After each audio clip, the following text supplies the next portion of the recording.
fast. Before you know it, Lantern Rite's almost here again. The people of Liyue must have already started preparing for the most important festival of the year, right?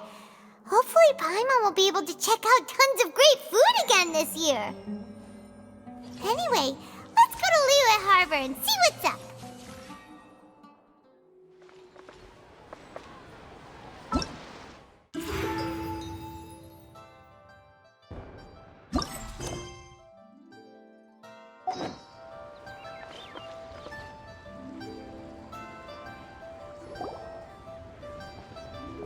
Paimon votes we go say hi to Xiangling first.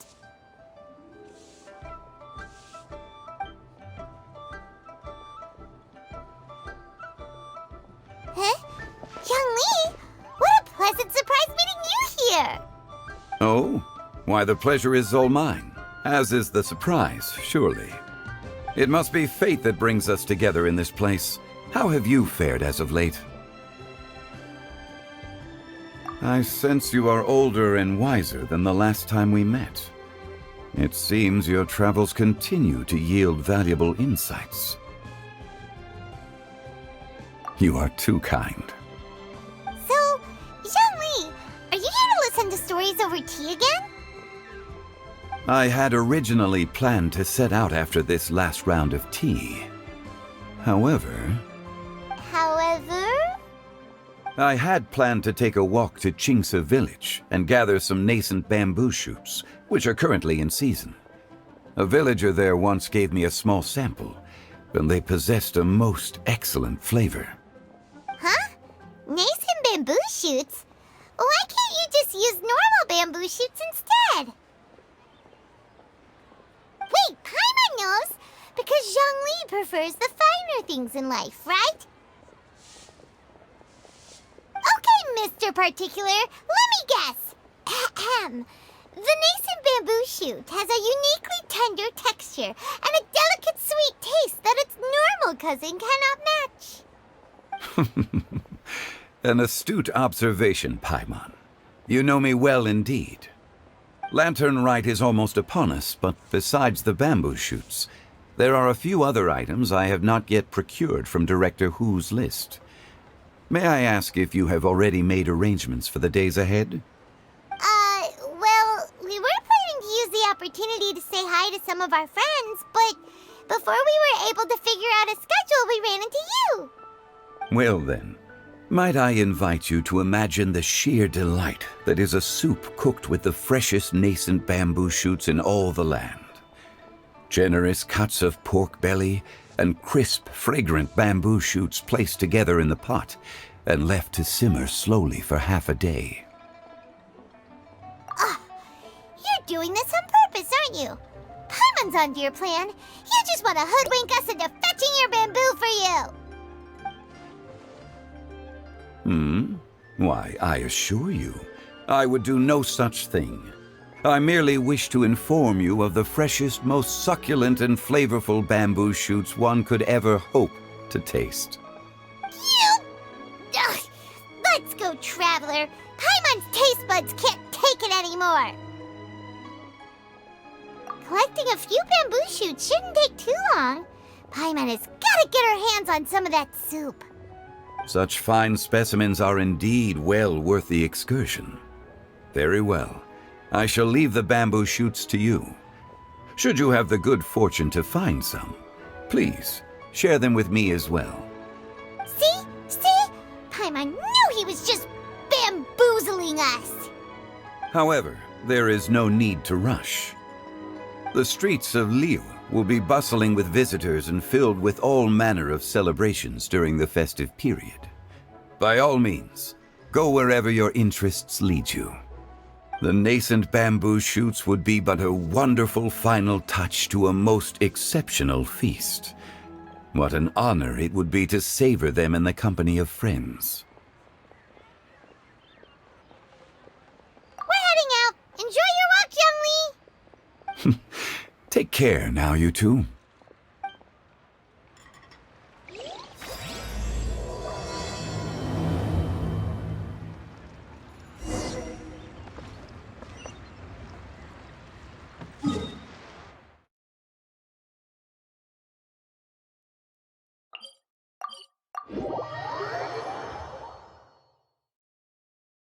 Bamboo shoot, nascent bamboo shoot. Oh, this one's only just sprouted, and it looks super fresh. Paimon thinks this is the one.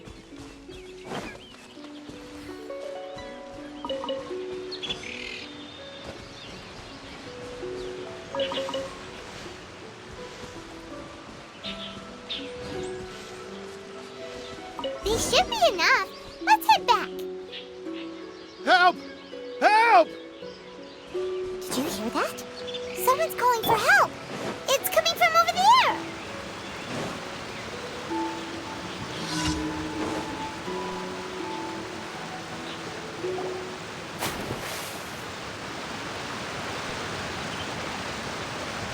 Are you okay? Did any water go down the wrong pipe?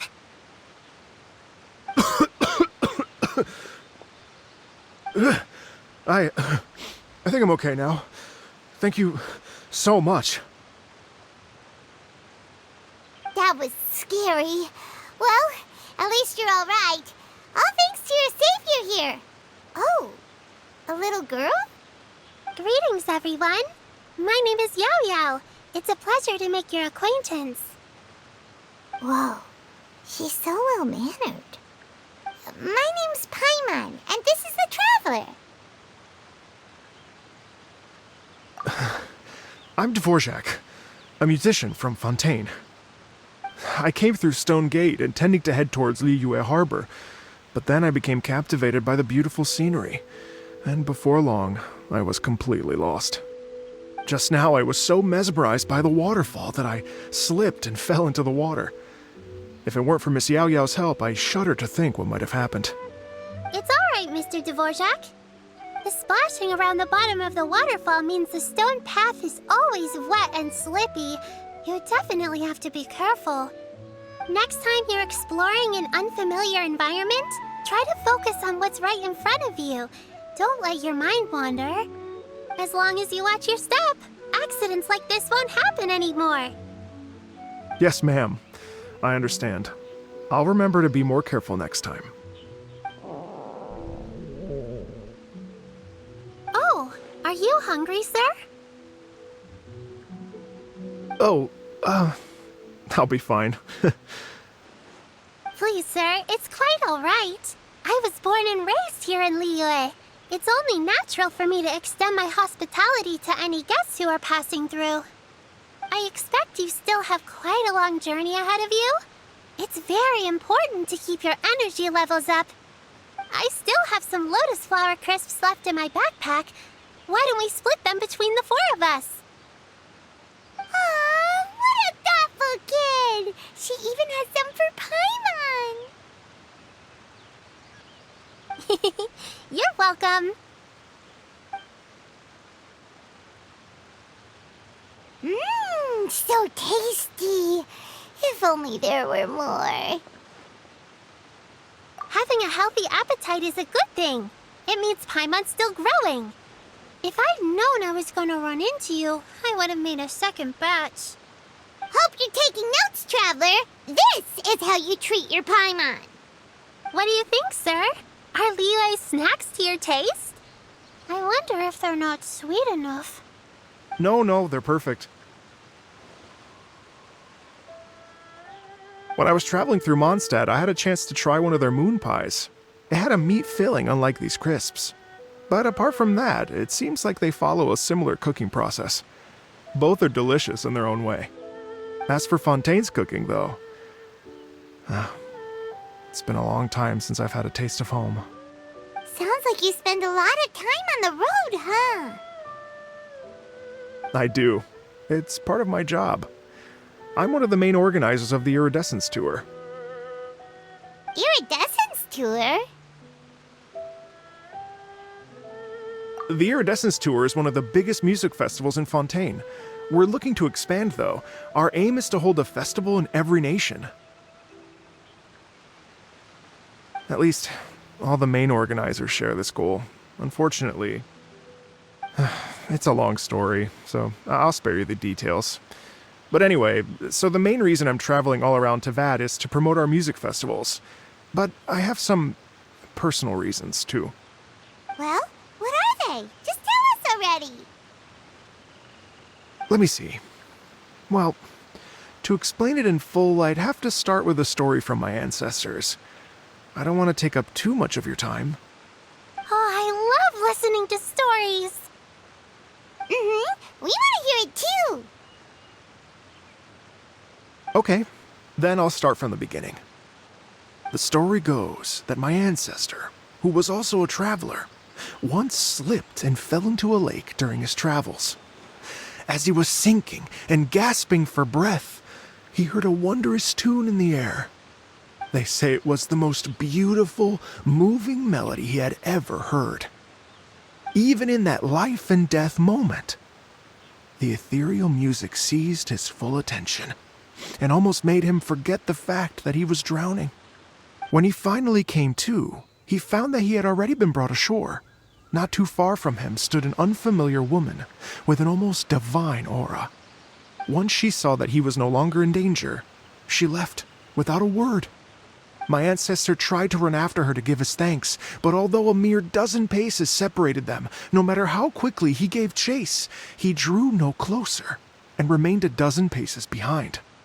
In the end, all he could do was to bow in thanks to the woman as he watched her walk away towards the rivers and mountains in the distance, before at last he turned around and made his way home. Once he returned to Fontaine, he began to learn an instrument so that he could spread his story far and wide, just like the bards. After generations of retelling, embellishing, and dramatizing, people have come to think of that lady as something like a fairy. The story's become something of a local legend in Fontaine. It's called The Lady Overlooking the Lake. People now say that if you go down to the lakeside and play an instrument, so long as you play a pleasing melody, you will hear a fairy lady who is hiding out of sight, playing along with you. Wow! Well, yes. As it stands now, it's become a touch too romantic and detached from reality. But I understand the original story and its historical grounding better than anyone else. I wanted to find out the truth of this tale. So I decided to retrace my ancestors' steps and search for that lady's modern-day descendants. Of course, there's no way of knowing where my ancestor fell into the lake all those years ago. So I always knew that the search would be akin to looking for a needle in a haystack. I've spent many years on the road now, and I'm nowhere near as fit as I was in my youth.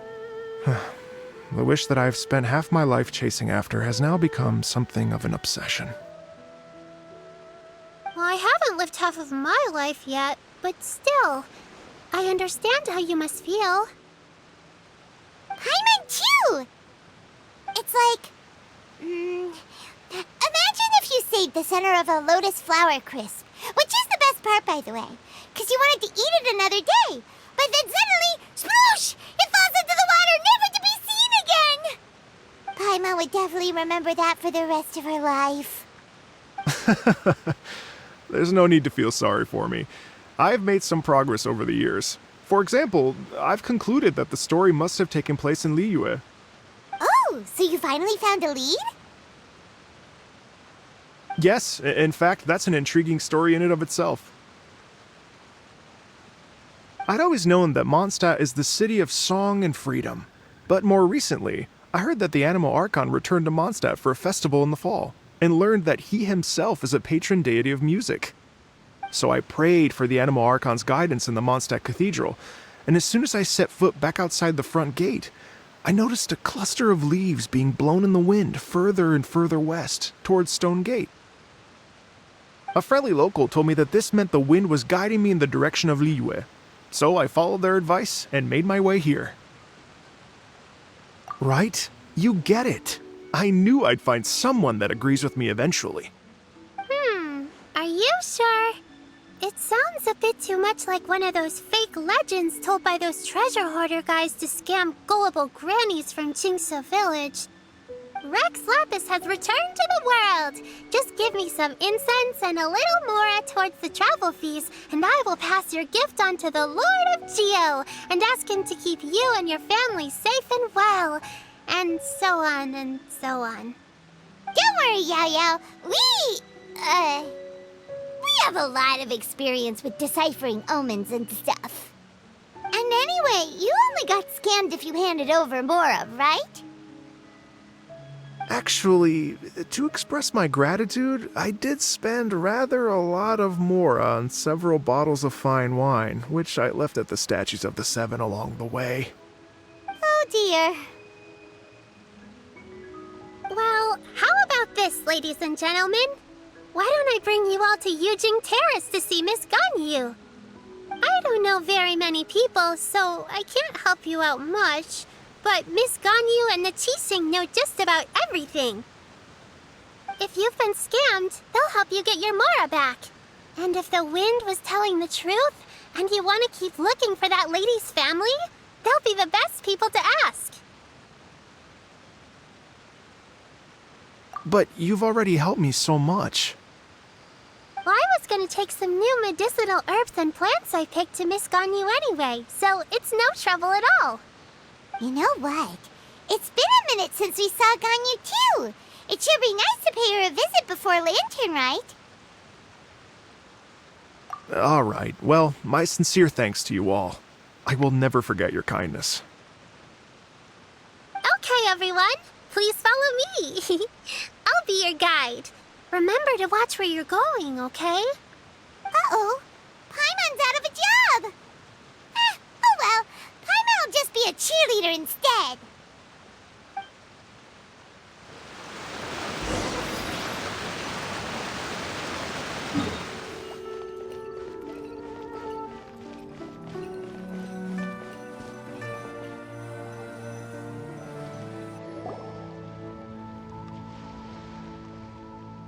Wow, Liyue Harbor looks very different from when I came last. It's almost as if I'm listening to the same melody, but with a richer timbre and new variations added.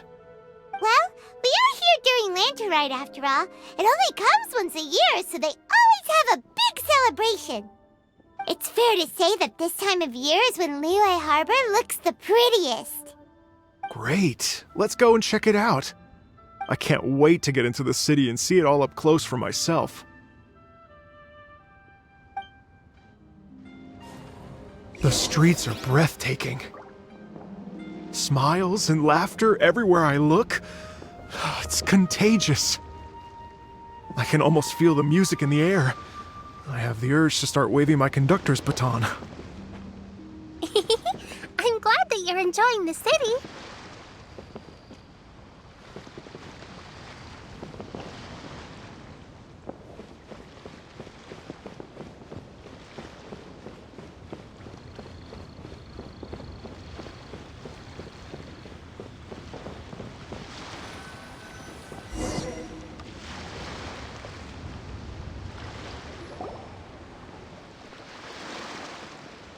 Hey everyone!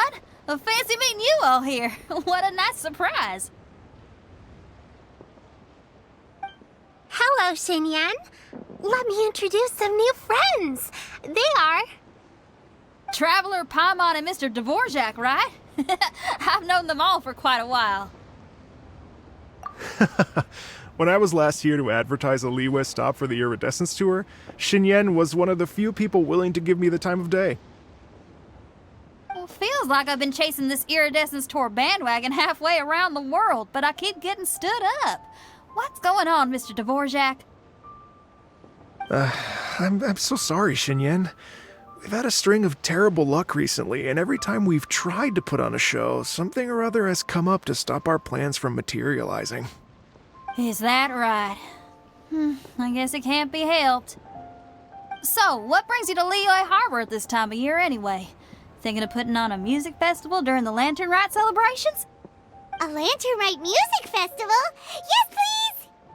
No, I'm actually here on personal business this time. Oh, so no Lantern Rite music festival? I mean, that's not just up to me. Hosting a music festival takes a lot of funding and personnel. Moreover, I've never worked with the Liyue authorities before. Even if I were to start putting something together right now, I think it'd be too rushed. Wait, but we're going to meet the Liyue Qixing, aren't we? And they're the ones in charge. Uh-huh, that's right. Miss Keqing and Miss Ningguang can make anything happen. You mean... what? This is the perfect opportunity! Well, sure, it might not work out, but it can't hurt to bring it up as a suggestion. That's the spirit! See? Even the Traveler agrees with me. Mr. Dvorak, don't let yourself be put off by the fact that a few things haven't worked out recently. As for the performers, I can put you in touch with some local artists. My friend Yunjin is a well-known opera singer in Liyue. With her support and a commissioned song from the Yunhan Opera Troupe, we should be able to get something going. But what about you, Xinyan? Are you just going to sit this one out? What do you take me for? If we actually manage to make the Iridescence Tour Lantern Rite Grand Concert a reality, you think I'd let anyone else perform the opening act? Wow! There's that rock and roll spirit! What do you say, Mr. Dvorak?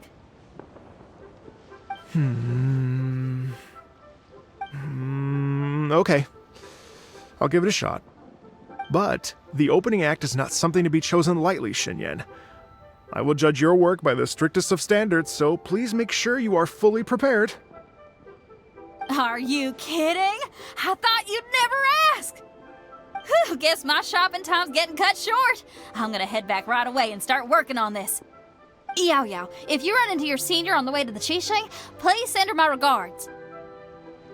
Okay, I promise I will. Good luck with your music, Xinyan. You've got this, Xinyan! So about the senior of yours Xinyan mentioned just now, is that anyone we know? Yes, it's Xiangling. She's mentioned you two before. Xiangling's always thinking about cooking. Whenever she gets scrapes or burns, she just leaves them to heal by themselves. She definitely needs someone around her to look after her. I know you must have looked out for her a lot too in the time you've known her. So, thank you for that.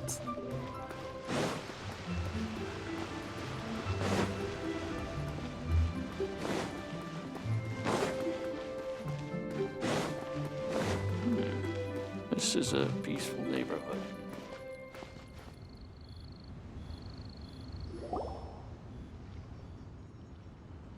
Oh, it's Master! Is it okay if I go and say hi to her?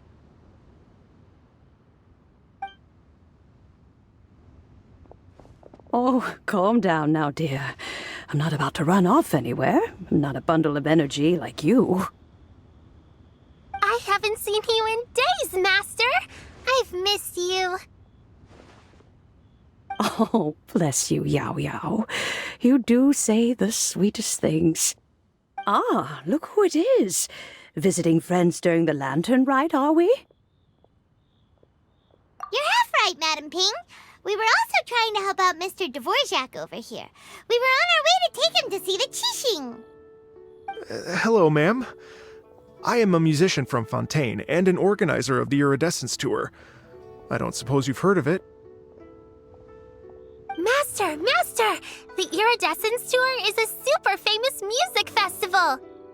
Oh, an old lady like me wouldn't know much about that sort of thing.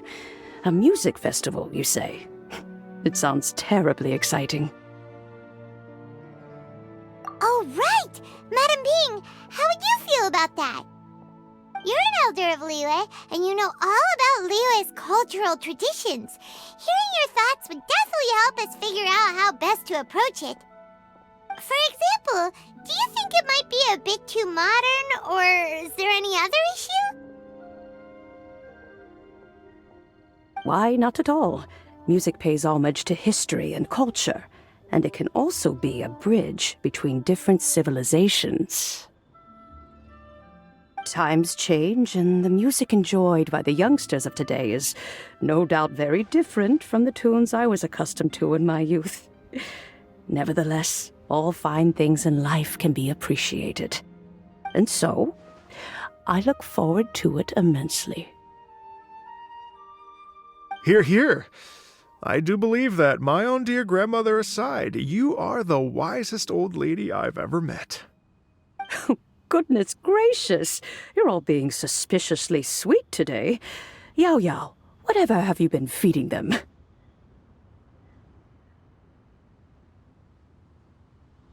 Master, you're in such a great mood today. You're even cracking jokes with the rest of us. Oh, well, I'm sure you must have plenty to be getting on with. Yes? Run along now. Don't let me hold you up. Thanks, Madam Ping. We'll see you again soon.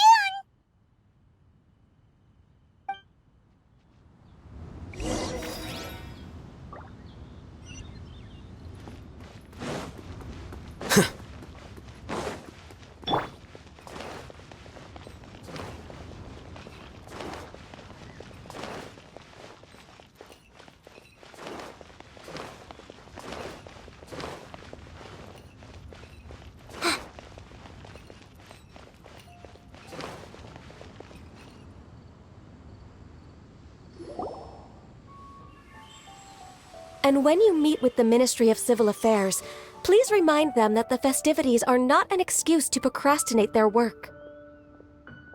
Understood, Miss Ganyu. I'll take my leave now.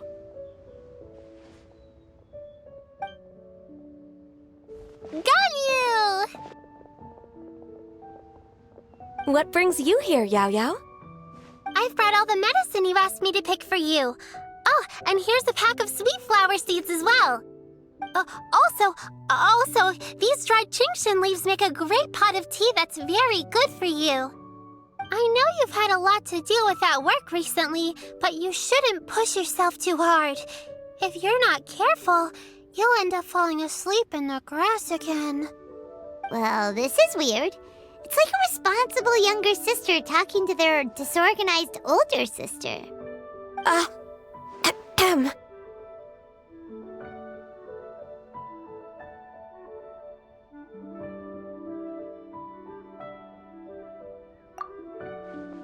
Thank you, but Paimon's criticism is quite valid.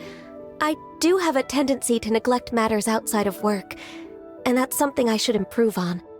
Oh, my apologies. I don't believe we've been introduced. Ah, Paimon will do the honors.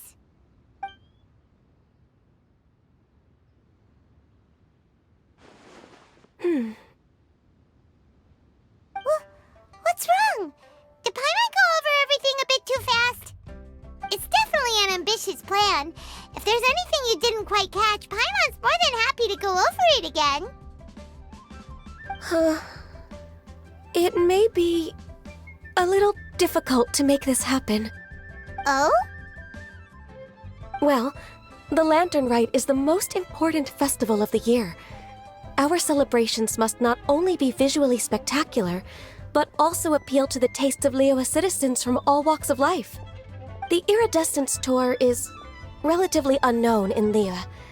It's difficult to predict how a brand new show will be received. It would be quite risky for us to bet everything on this one music festival. All very valid points. I completely understand. Therefore, we will not replace or cancel any of our pre-existing program. However, I will submit a proposal requesting to put the Iridescence Tour special performance as the final act of this year's festivities. Some live music will certainly add to the festive atmosphere on the night of the Lantern Rite. As for the venue, let's reserve a space at the docks.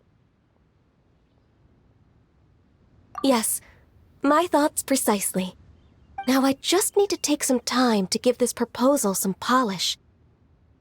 As long as I clearly lay out the pros and cons, and highlight the key points of the proposal, given that Ping and the Traveler have both given the idea their blessing, I'm confident that Qixing will be sure to give it serious consideration. Mr. Dvorak, I will need to discuss with you the number of musicians who will be coming to Liyue, as well as their catering and accommodation requirements. Oh, yes, certainly. Let's step to the side and discuss further.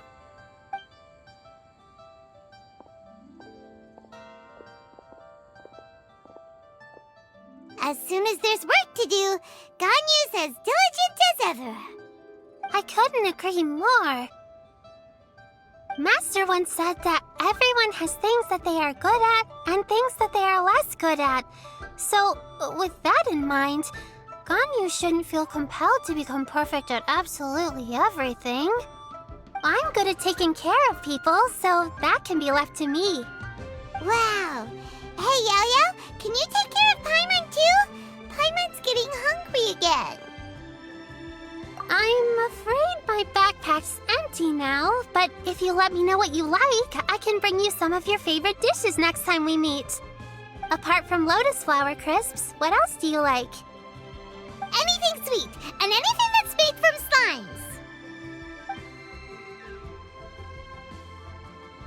slimes. Here's what I've drafted so far. Anything else you want to add? No, this is excellent. I'm racking my brains, but I don't think you've missed a single thing. Perfect. Then we'll leave it as is. I'll go make an official copy. Oh, perfect timing. We were just wrapping up our discussion here. Not at all. Every second counts for a complex proposal such as this. I will inform the Qixing of this development immediately. Please give me a moment to pass on the message. Yao Yao, thank you for bringing my herbs. I will make sure to take them. Remember to make tea from them first, Ganyu. You mustn't just chew them raw. I will. Okay, I should be getting back. If Yao-Yao stays out for too long, Mom and Dad will be worried sick. Everyone, I'm sure that the music festival will go off without a hitch, so don't worry. And in case I don't see you before, I wish you all a very happy Lantern Rite. Thank you, Yao Yao. Happy Lantern Rite to you, too. We should go get dinner together sometime!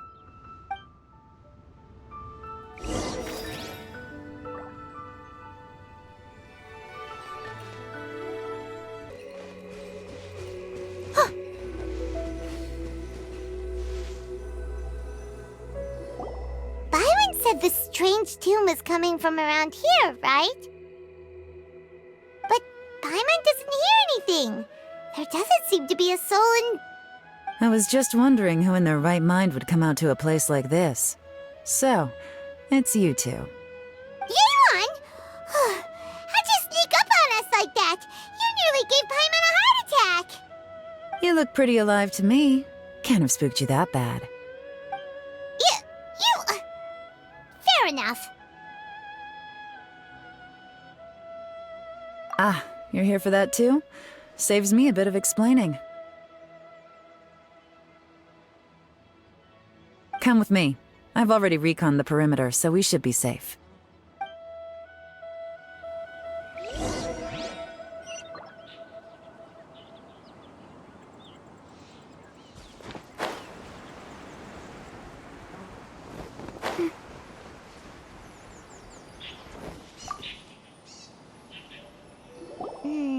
The stuff by the door is in pretty good condition, though. It can't have been too long ago that someone was last living here.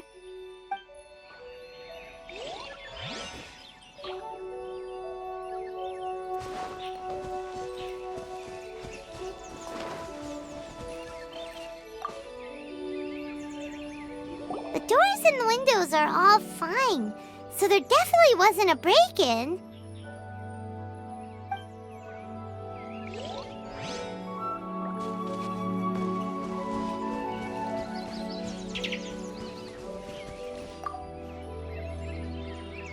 This place is completely empty.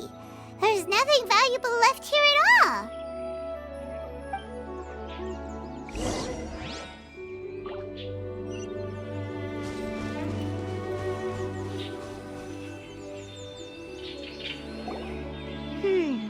How strange. It looks like it's been looted, except for the fact that there's no sign of a struggle. The bad guys could have sneaked in while the owner was gone, but then how do you explain why the door and windows are intact? Seems you've done a pretty thorough inspection. So, any theories on what might have happened here? Yelan, you didn't hide some of the evidence from us on purpose, did you? Why would I make this more difficult for you? We're on the same side here. Okay, well... Paimon gives up then. Paimon's got nothing. What about you? Give up as well? Your instincts are pretty good. Or perhaps it's not instinct. The strange melody is one of the few pieces of information you have available, after all. Let me share a folk story with you. A long time ago, there used to be a group of bandits in the Liyue countryside who would sound a horn every time they were about to raid a village. But it wasn't a rallying cry to rouse their fellow men. It was a disconcerting tune, meant to intimidate the weak and warn them of their impending doom. To escape with their lives, the villagers would abandon their homes and flee overnight, taking only their most valuable belongings with them. Everything else was left behind. The bandits were eventually brought to justice, but the fear and trauma remained in the villagers' hearts. Whenever they heard that melody, they would feel like their lives were in danger once again, and flee immediately. The culprit of this crime exploited that very fear to get access to this house without having to force their way in. Whew! That's quite the story. The victims obviously will have gotten quite a fright, but at least they won't be in any great danger. The important thing now is to find this copycat criminal. On any other day, that'd probably be a good idea. Unfortunately, it's not gonna work today. Take a look around and you'll see what I mean. This criminal is clearly well-versed both in using music to commit crimes and in making a clean getaway. Not only did they stay off the muddy road to avoid leaving footprints, it looks like they were also careful not to bring any gadgets with so much as a trace of elemental energy. Evidently, they were intent on keeping even the most experienced investigators off their trail. Unfortunately for them, I'm one of the best trackers in the business. They're not about to get away with their little scheme on my watch. So basically, if we want to find the culprit, we just need to follow Yelan.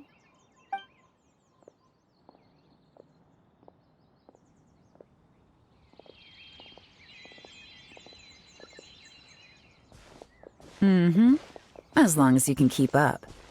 Since the culprit's trying to be cautious and low risk, I'll bet they left through an area with some vegetation for cover, but not so much that it would slow them down.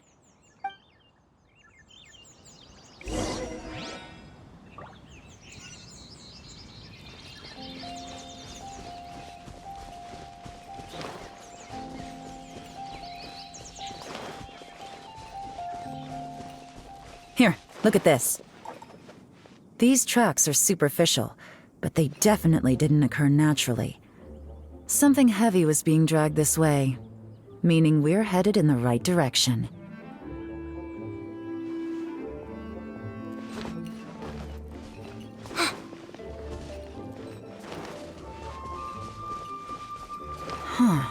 Their pace has increased.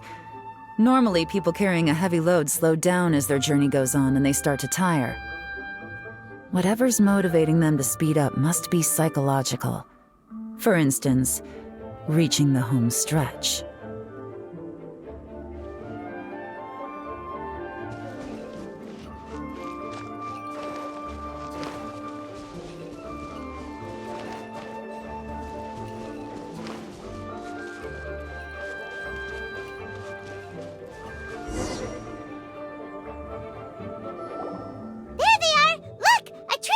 Tent. Ugh, not the treasure hoarders again. And so close to Lantern Rite, too. 'Tis not the season for their antics. Come on, let's round them up.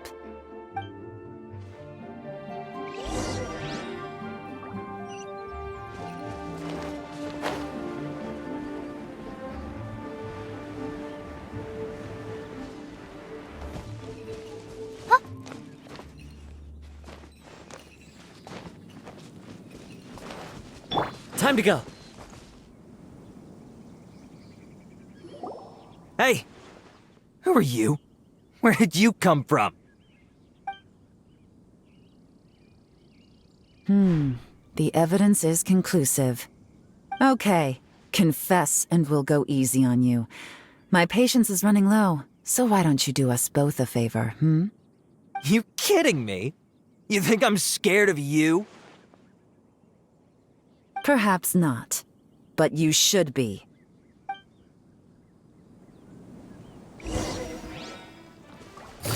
Gotcha! Busted! Curses. Seems like you're not all talk after all, but there's no going back now. Better up my game.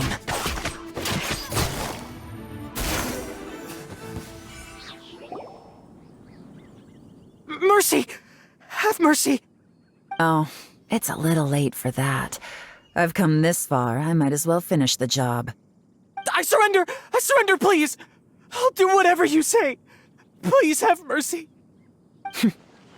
Tell us everything. You have one chance, and I'm warning you. Don't make me ask twice. I won't, I swear.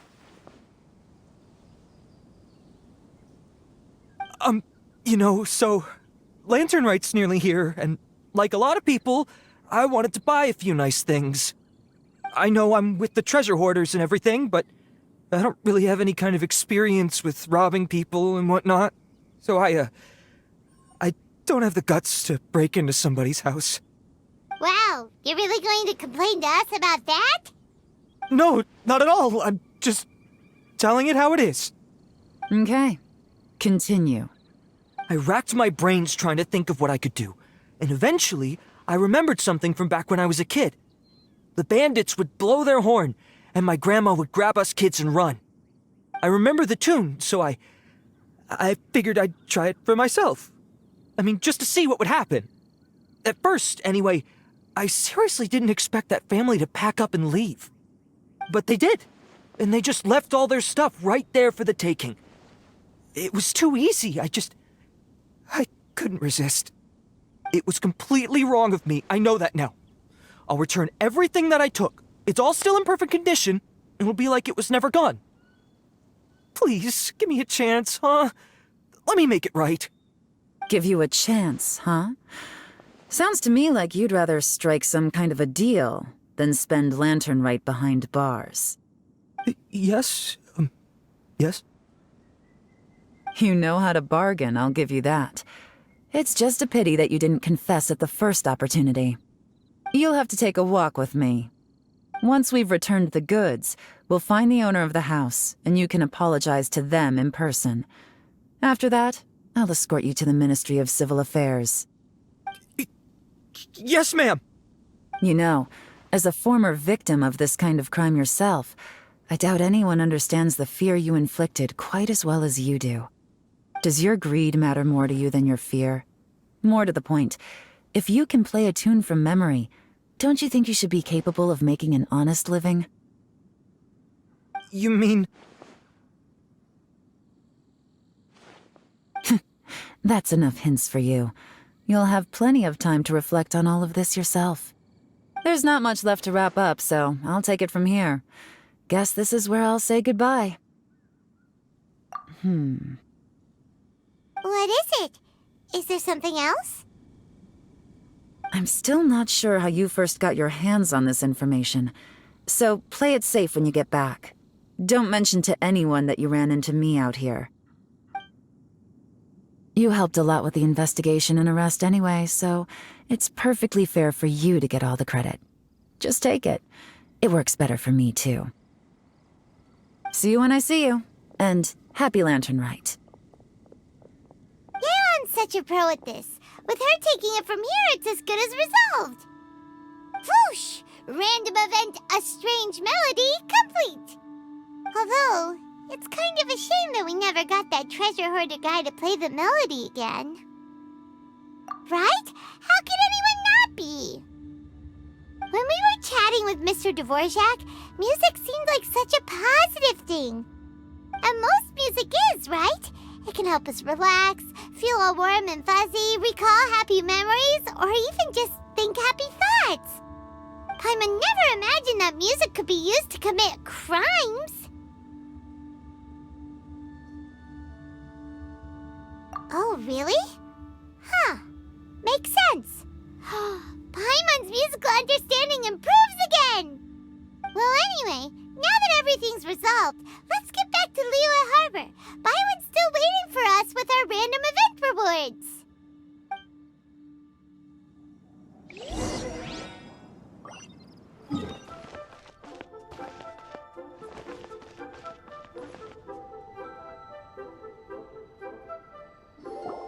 Byron, we're back! Everything's all sorted.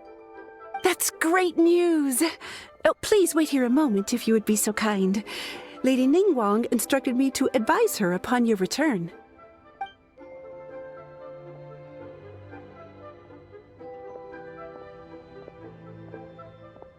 My greetings to both of you. Long time no see. No need to be so formal with us, Ningguang. We've known each other for a long time now. You must be super busy with all the preparations for Lantern Rite. Don't mind us. On the contrary, I think it is those that I have known longest to whom I should extend the greatest courtesies. Alas, on a different day, I would invite both of you inside for some tea and a brief respite from your travels. But you're quite right. Trivial matters aside, there's no escaping the fact that we have a grand concert to organize. Once the performance itself is over, we'll then need to invite the representatives of the Iridescence Tour for a discussion on future collaboration opportunities. The financing arrangements alone could well entail many rounds of discussion. Simply put, there will always be work to do.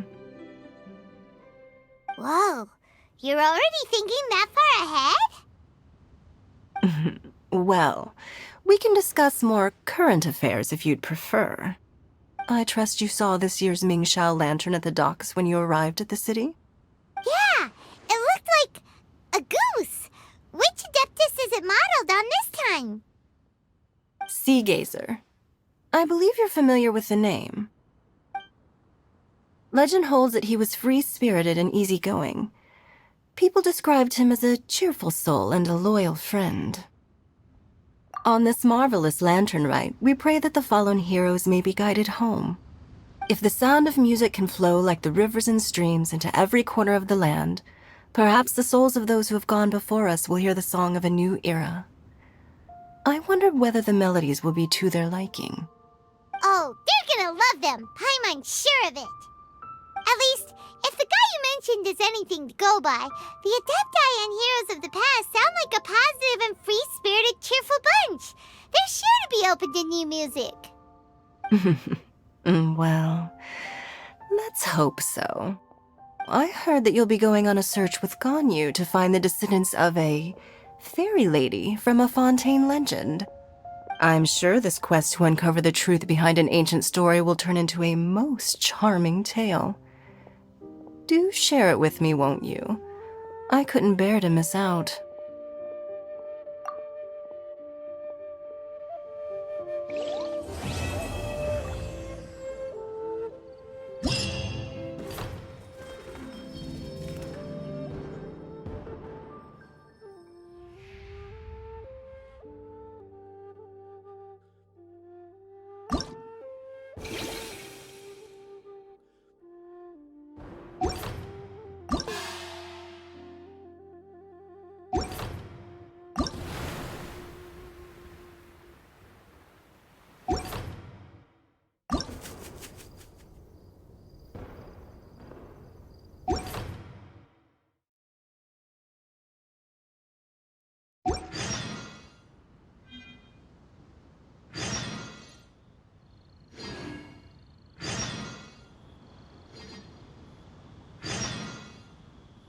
Come on, enough procrastinating. Let's go.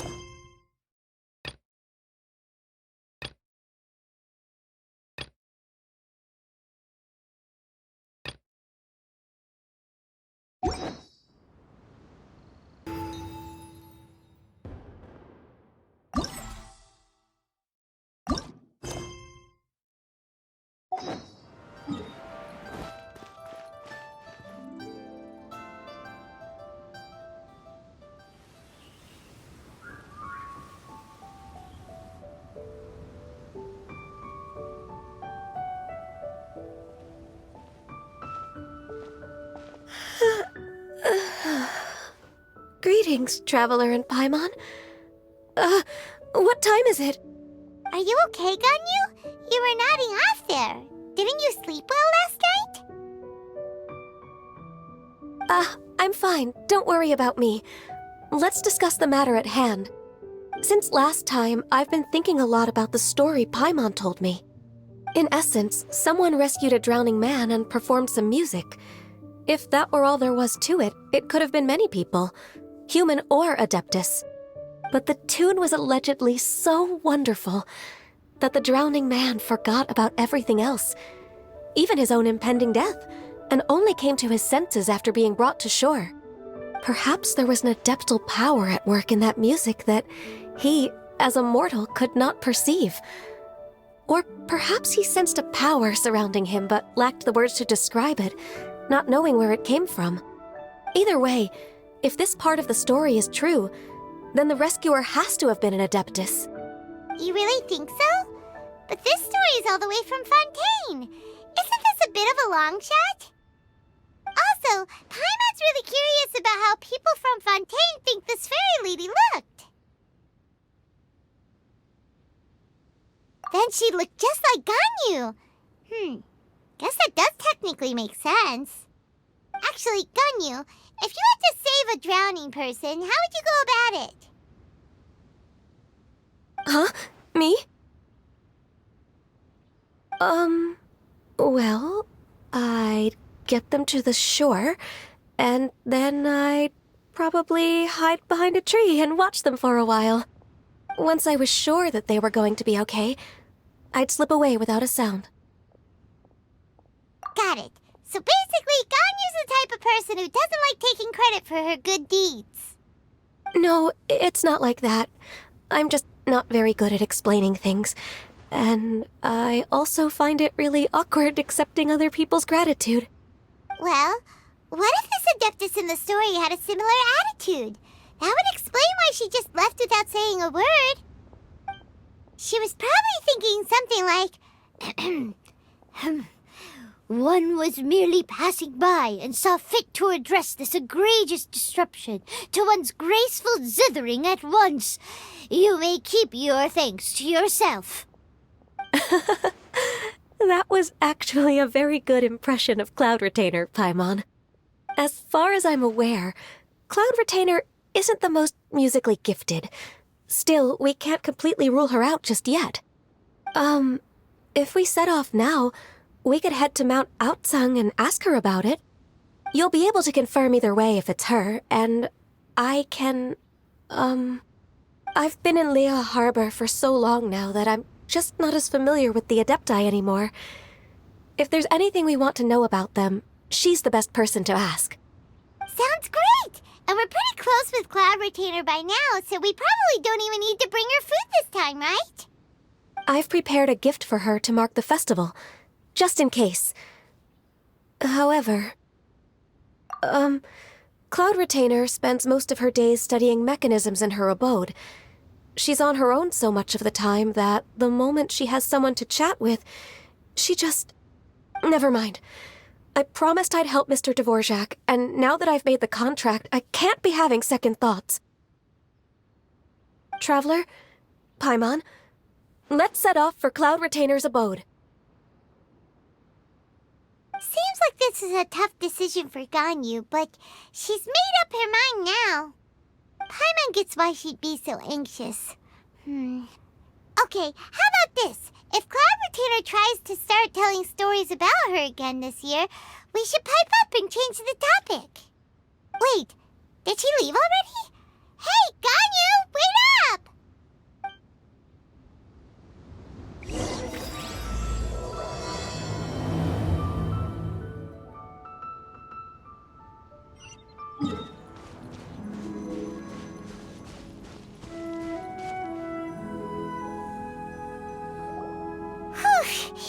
Paimon's so tired from trying to keep up.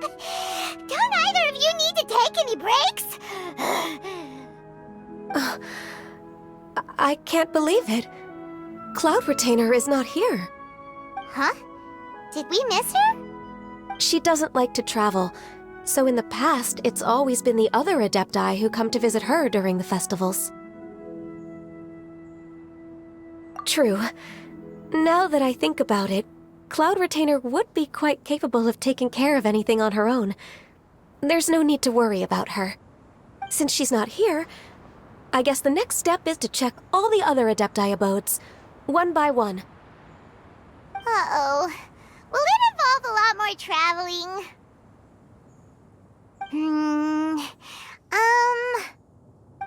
Got it! Paimon has a great idea! Please go on, Paimon. Our goal here is to find the Adeptus that helped Dvorak's ancestor, right? We can't hear any music right now, but if she's really as nice as the story suggests, she'd definitely come to help anyone who was drowning, right? Yes, I think that's fair to say. So, all we have to do is get the Traveler to pretend to fall into the water, and the Adeptus will come to the rescue! You know perfectly well that Paimon can't swim! Paimon would sink like a rock! Just trust Paimon! The water's pretty deep over there! Quick, swim to the very center!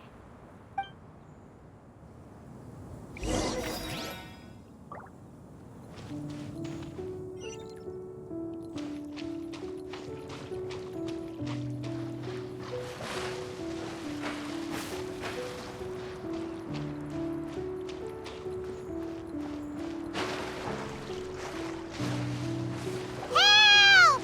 Help! Someone's drowning! If only there was a kind-hearted Adeptus here to save us! Oh no! Whatever will a Paimon do?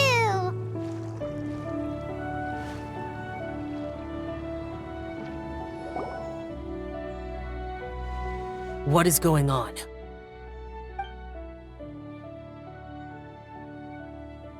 How do you feel right now? Shenhe! And the Conqueror of Demons! Why don't you say something? Please don't make Paimon explain it. Okay, fine. Paimon will explain. We're looking for an Adeptus who's good at being a lifeguard and playing music. But if the Adepti aren't gonna stay home, then how are we supposed to find them? It wasn't me.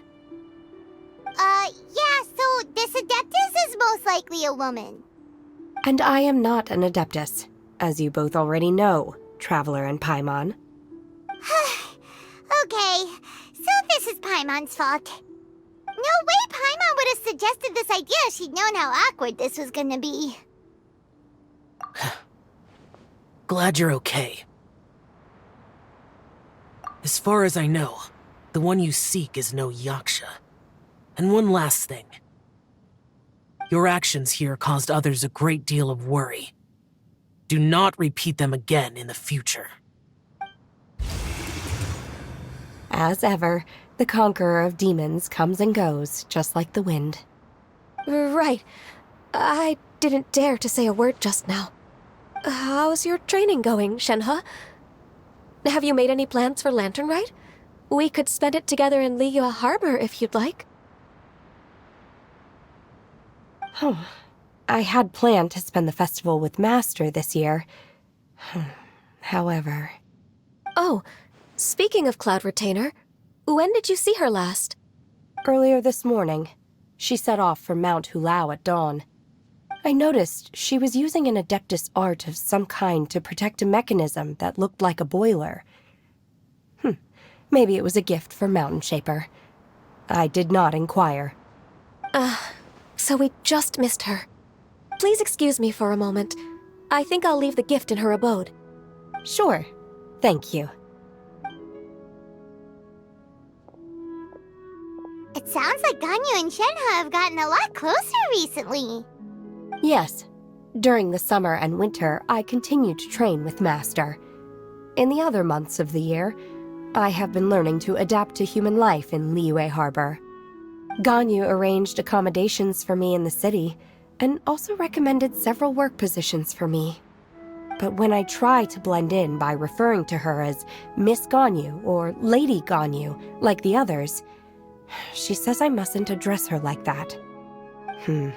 Sometimes I'm supposed to copy other people, sometimes I'm not. It's a little difficult to keep track of everything. Oh, is that what it is? Noted. So, you came looking for Master today because you wanted to ask her about the Mystery Adeptus. Is that right? Yep. Oh, speaking of that, have you ever heard any music while out training in the mountains? Music? What is that? It's... a kind of a happy or relaxing sound. Or, a nerve-wracking sound. Or even a terrifying one. Okay, I'm done. I also left her a note so that she knows where to find us. We won't miss her again. Yay! That's really helpful. Thanks! We were just talking about this thing called music, and based on Paimon's description, I do believe I hear it every day. Please follow me. Oh, really? Great, let's go!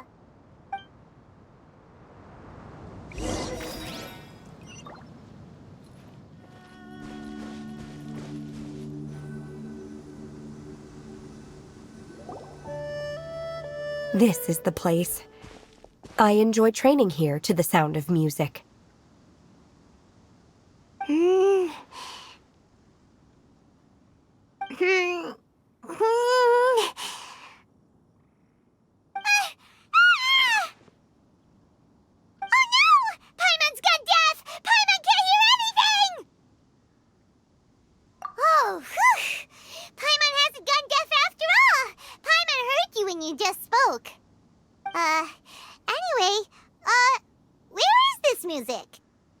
The faint sound of birdsong, the quiet murmur of the streams. These are relaxing sounds. Are they not the music of which you speak? Oh, Paimon wasn't quite done with the description. Okay, fine, it's all Paimon's fault. What we're looking for are not the sounds of nature, but melodies played on special instruments. Oh, and a melody is? Hey, don't you patronize Paimon! Let's get one thing straight. Paimon knows plenty of nursery rhymes, but Paimon does not sing on demand without payment. Hey, why don't you just sing that one melody Shen has heard before? It'll probably help her to understand what we're talking about.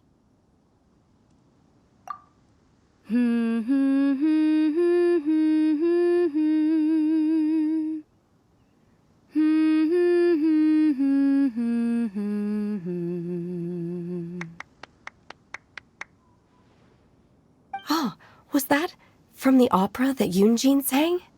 That was a melody, and melodies can be called music.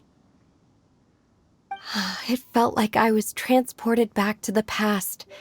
In my mind's eye, I could see the Zhao lanterns lighting up the night sky again. We're all there, raising our glasses and drinking to our heart's content on the Jade Chamber.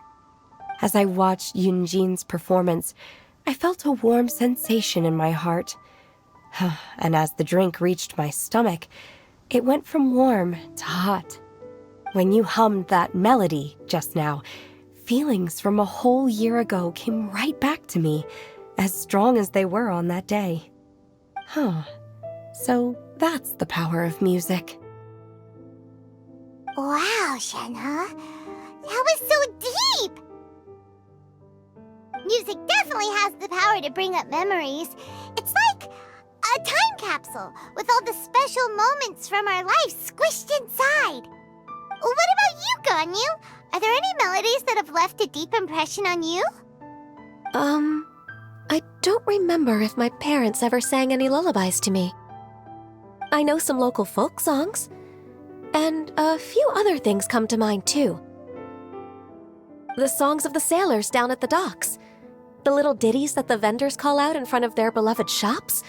The tunes of folk artists performing on the streets. Yes, that's right. In the past, whenever I heard the sound of those tunes, I always felt that they were worlds apart from me. Many in Liyue probably view me as a non-human. And they are right, in the sense that I never could connect with humans' artistic expression and their sentiments. So I haven't been able to integrate into their community and be a part of their lives. At least, that's the view I held in the past. Only more recently did I start to realize that the only barriers are ones that I have erected with my imagination. The way those melodies make me feel isn't all that different from other people after all. They're about mundane details of everyday existence. Life's ups and downs, joys and sorrows. Even though we come from different backgrounds and have different stories to tell, when it comes down to the most common things that we see and experience around us each day in the city, in that sense, we're all the same. You go, Ganyu! You're really making progress. You have loads of friends in Liyue Harbor when you think about it. Okay, maybe some are more like coworkers and bosses, but at the very least, Kuching and Shenna are your friends now, right? Yes, I am.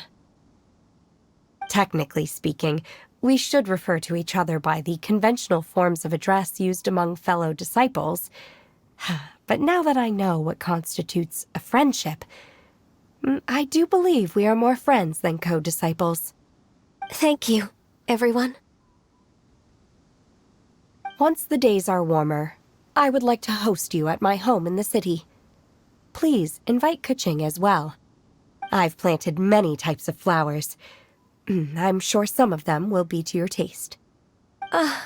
You are too kind. I couldn't possibly. Nonsense. You are my friend. I have cultivated and cared for the flowers just as you taught me. Once you've seen them for yourself, I am sure you can advise me how to do an even better job next time. I will save some for decoration. We can feast on the rest. Then, thank you in advance. Wait, what is that saying again? If you insist? Do people say that? I'm not completely sure either. It doesn't matter, okay? You got the point across. No need to split hairs.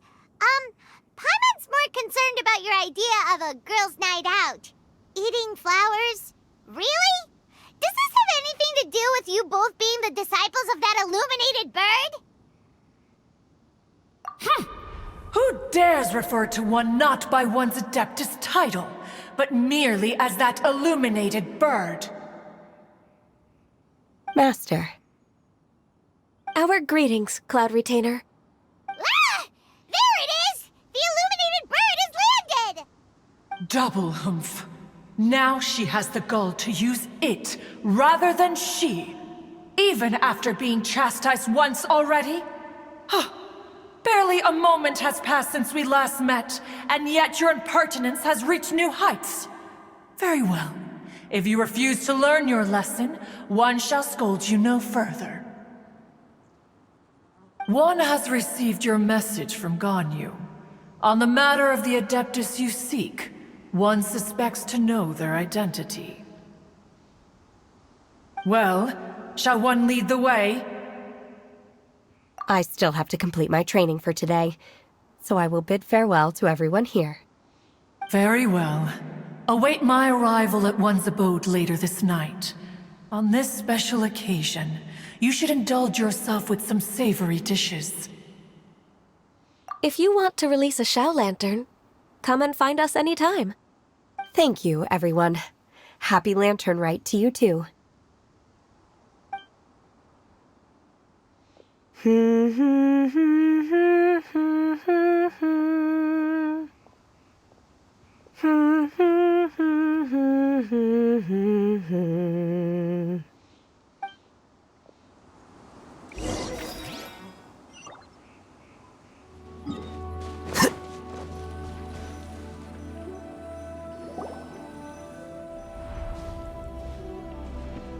Is this Quaily Plains? Cloud Retainer, why did you bring us here? Ganyu is of course familiar with the name Guizhong, but have you ever heard of her? Guizhong is another name of Agentis, the god of dust. She was extroverted in nature and adored social gatherings and inventions alike. Long ago, this region was yet a prosperous assembly. Guizhong often invited her friends to visit her home, reserving for us seats around the largest stone table. Sea Gazer would always bring out his latest treasure and place it upon the table. He could be quite the braggart. Though usually a mild-mannered fellow, when it came to those collectibles he was so fond of, he always loved to show them off. Paimon remembers that name. So that's what Sea Gazer was like. He was an old friend and a former rival. One has many memories of him. Once he had brought out the treasure, it would predictably become the center of attention. Neither Guizhong nor one was content to let him just steal the spotlight. So we would then also present our proudest mechanical creations. As Adepti, we were each gifted in our own ways, and naturally proud of our accomplishments in our respective fields of expertise. As a result, one often quarreled with Sea Gazer.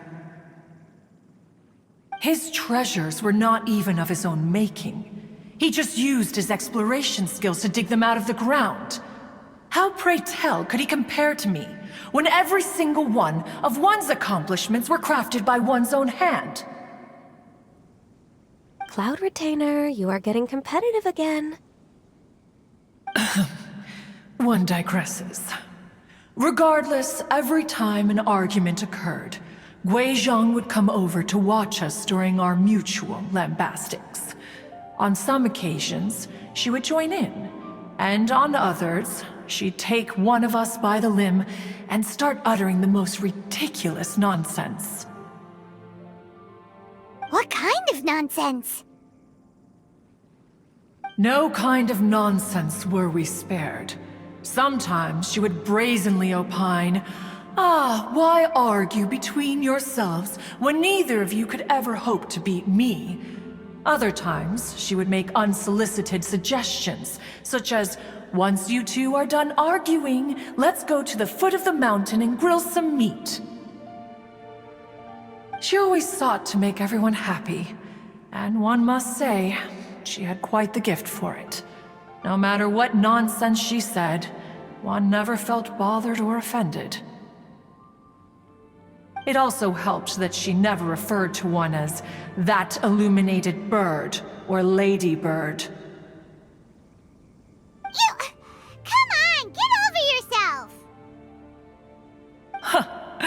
Anyway, just as our impassioned arguments would reach the apex of acrimony, Marchosius would bring his delectable dishes to the table. Who would dare snub the stove god and his wondrous creations? At the sight of him, we would all immediately drop the argument and prepare the table for a night of feasting and drinking.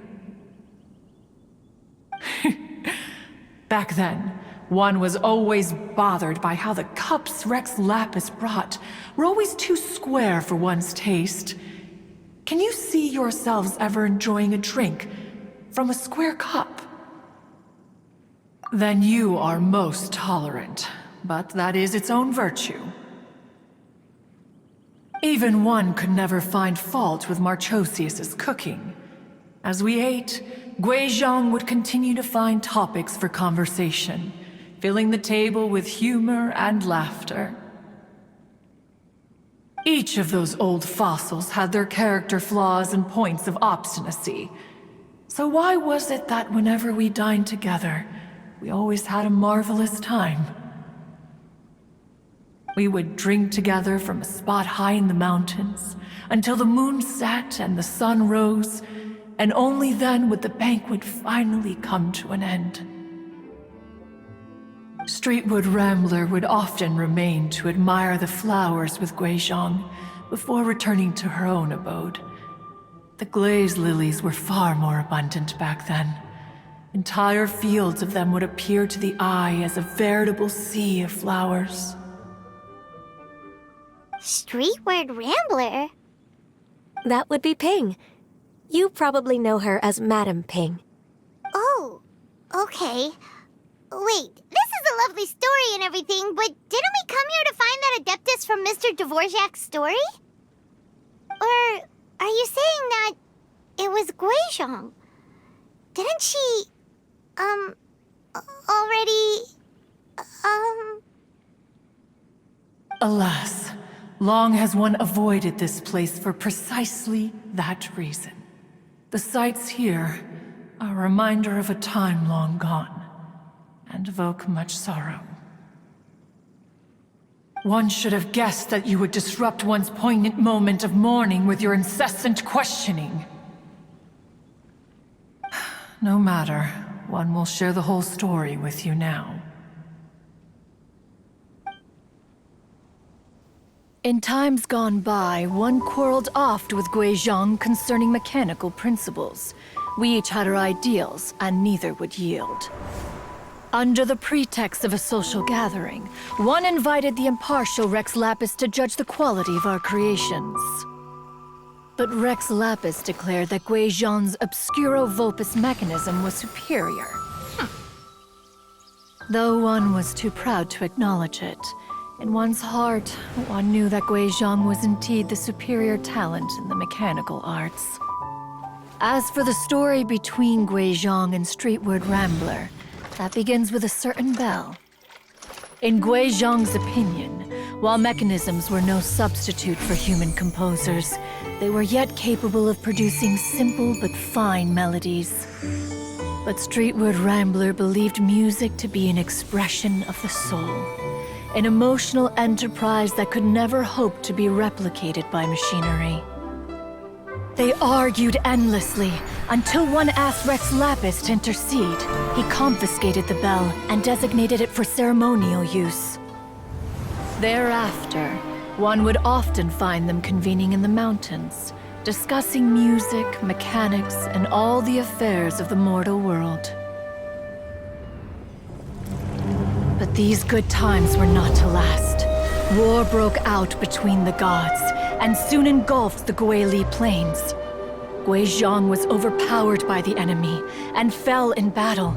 When Streetwood Rambler and I arrived at the scene at long last, all that remained among the ruins was her lifeless body. After this, at Streetwood Rambler's request, Rex Lapis granted her the cleansing bell for safekeeping.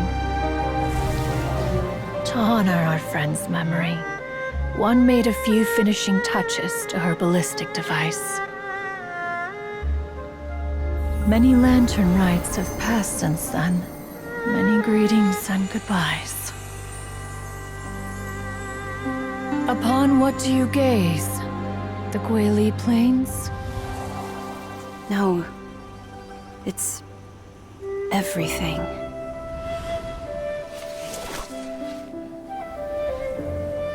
We think of human life as like a lantern that's lit one minute and extinguished the next. But are we Adepti so different? Perhaps as dust settles after a storm, we too must one day return to the world below. One has always been austere and private by nature, and has never relished socializing. One's dealings with Guizhong were born out of discussions on the discipline of mechanics. What? You have loads of friends, and you seem pretty chatty. Just because one is not ignorant of social graces does not mean one is fond of them. One is perfectly capable of partaking in conversation despite being introverted. But in the end, one is nothing like Streetwood Rambler. She is dauntless but thoughtful, not to mention eloquent and wise. Moreover, her friendship with Guizhong was far greater than one's own. Back when they were rivals, they would often compete against one another in the realm of musical composition. That cleansing bell was one of Gui Zhang's proudest works, having the ability to both compose and perform. Wait, that's weird. Didn't Madame Ping say she pestered an old friend for that bell? And she also said something about being a vain beauty when she was young or something. Streetward Rambler, a vain beauty. My foot. That bell has a sad history. Clearly, she refrained from sharing with you the truth of its origins, since the right time had not yet come. As for her old friend, who else could it be? As soon as Streetward Rambler heard that a certain Zhang Li wished to borrow the bell, she realized that the man was none other than Rex Lapis, and that he had made an enormous decision. After all, we all have known each other for several millennia. Some things between us are implicitly understood. Whoa! So they were talking in secret code? Oh, Paimon did not see that one coming. Enough of your intrusions. Where was one up to? Ah, yes. One remembers now. The cleansing bell is powered by a mechanical art, and can be used to great effect as an accompanying instrument. After the passing of its creator, it was used on numerous occasions during rites of parting. But Streetward Rambler did not acquire it from Rex Lapis for the purpose of producing further funerary tunes. No. Each time she rang it, it was to play the tune that Gui Zhang composed on it. The two once clashed over their beliefs about the meaning of music. Who would have thought that with Gui Zhang's passing and Streetward Rambler's mourning, two tunes composed in discord would eventually become one harmonious composition?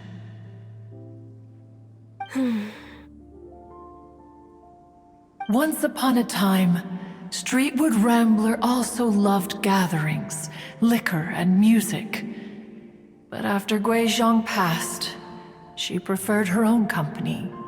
She could often be found sitting alone at a mountain summit, contemplating and reminiscing with her zither. The music would go from mournful to soothing to impassioned. Many years passed before she finally composed a melody to her satisfaction. In celebration, she played the tune to the clouds. Regrettably, one has only ever heard her play that tune once.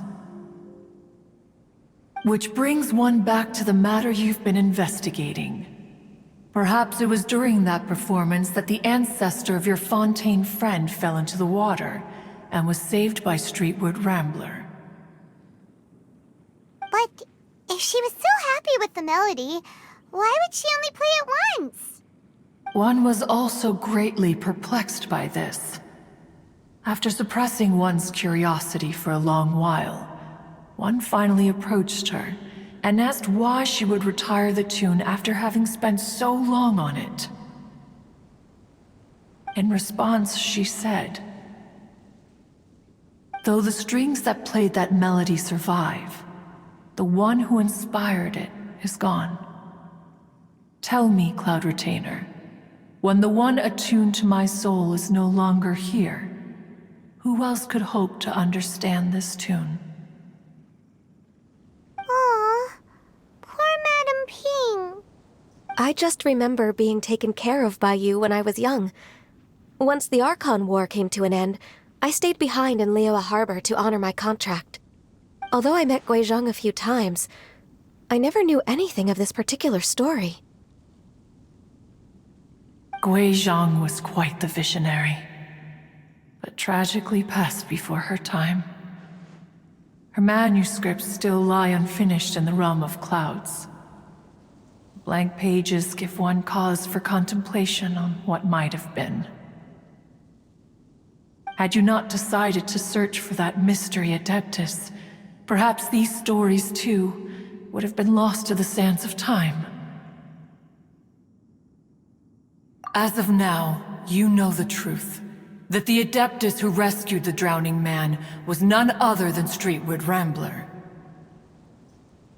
Do you intend to discuss this with her?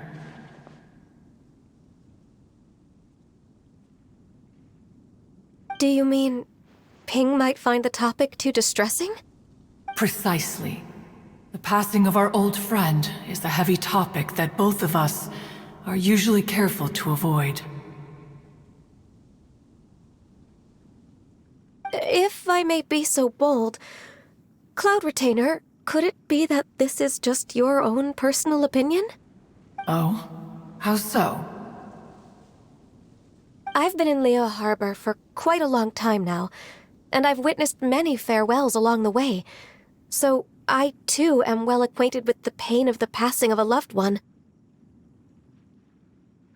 But this doesn't bring the city or its people to a standstill. They have to keep moving forward. Someone as perceptive and wise as Ping will surely have come to understand and embrace this. Though these immortal mountains have lost an Adeptus, the harbor of mortals has gained a wise elder. No loss can ever be undone, but there is always much that can still be gained. Ping has helped countless people, and will guide many others in the years to come. And all to whom she extends a helping hand become her friends. People she can admire flowers and discuss music with. Though it is heartbreaking to lose a kindred spirit, life goes on, because there are new friends waiting for you further down the road.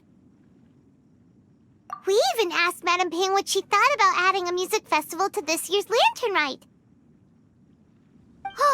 When we get back, why don't we just ask her if she'd like to perform? Maybe we can even get her up on stage. You youngsters and your imaginations. Why don't you come with us?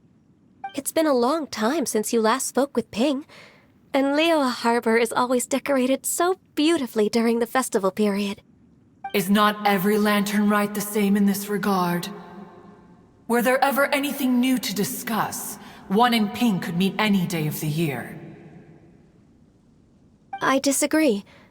Each new day and each new year is different from those that have come before. How long will you simply let them pass you by?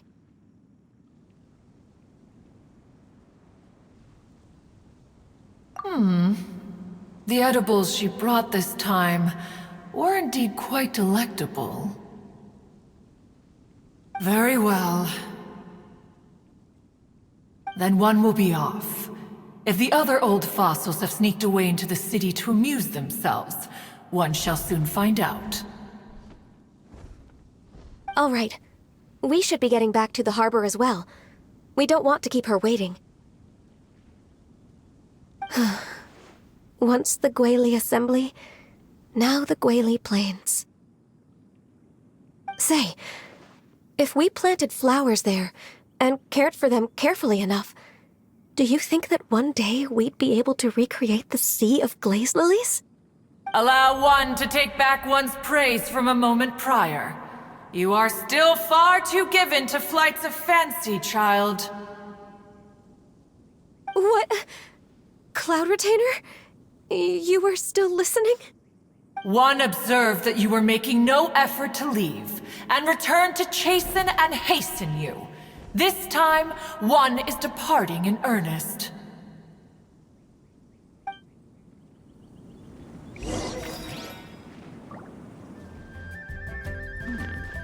This is a peaceful neighborhood.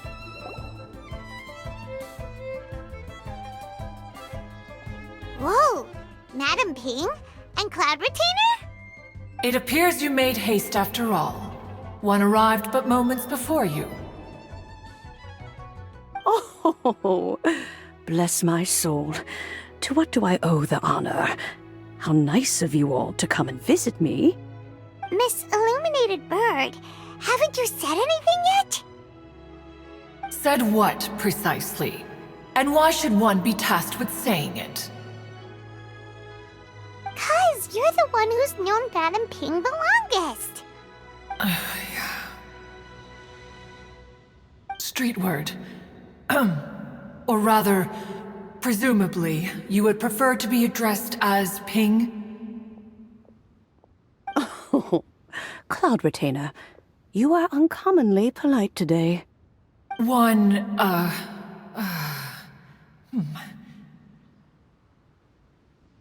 Given that Lantern Rite is almost upon us, the weather in the city is most pleasant, and a sweet floral fragrance lingers in the air.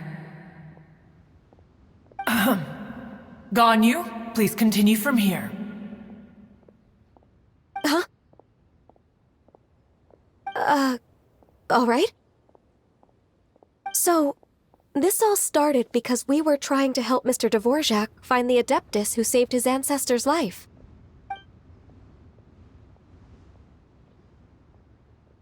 Cloud Retainer informed us that the one who played that melody and rescued the drowning man was none other than yourself.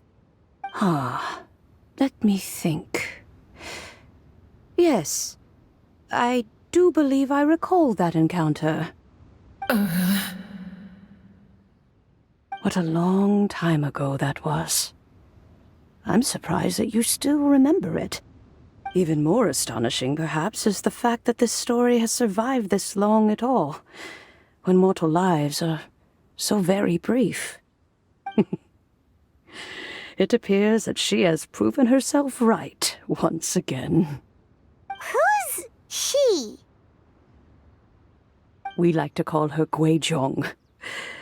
From the look in Cloud Retainer's eyes, I sense that she has already told you all about her. Albeit reluctantly, one might add. There is no harm done. After all, Lantern Rite's very purpose is to commemorate the heroes who gave their lives for Liyue. Although Guizhong did not live to see the splendid sights of today, she was as much a hero as any other. So how has she proven herself right again exactly?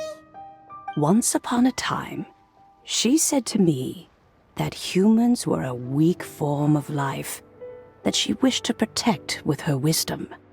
But as she interacted more and more with them, her opinions on them began to change. She marveled at the beautiful complexity of their spirits, the sheer splendor of all they could accomplish through their hard work and intelligence.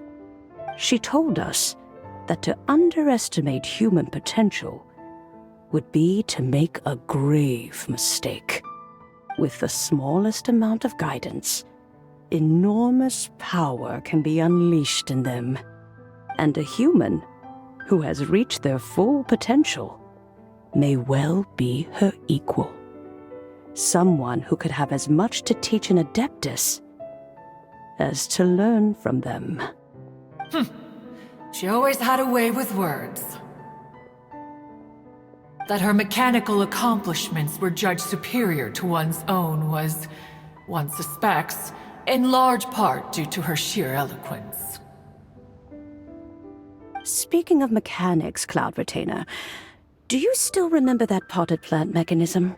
The one that the two of you gave me as a gift? Of course. Guizhong and one both put an immense amount of effort into that gift. It would be no overstatement to call it a testament to each of our individual technical genius. As Guizhong once said, it takes every blade of grass and every flower to make a homeland. When I see the sight of Liyue Harbor before us today, I am reminded of this. Madam Ping looks very emotional right now. Of all of us, it was Guizhong who was the fondest of these grand and exciting occasions. If she were still with us, I'm quite sure she would still be trying to best Cloud Retainer's finest works at every opportunity. Liyue Harbor is always filled with the sound of music at this time of the year. If she were here, one is certain that she would seek you out to discuss and debate the virtues of various melodies. Oh, yeah! Music! We've been dying to ask. What was the melody that you played back then? Oh, also, with you being such a music expert and all, why don't you join the concert as a performer? I can make arrangements right away. Oh, as much as I don't wish to dampen your enthusiasm, it's been a long time since I played this zither. My fingers don't have the dexterity they once did.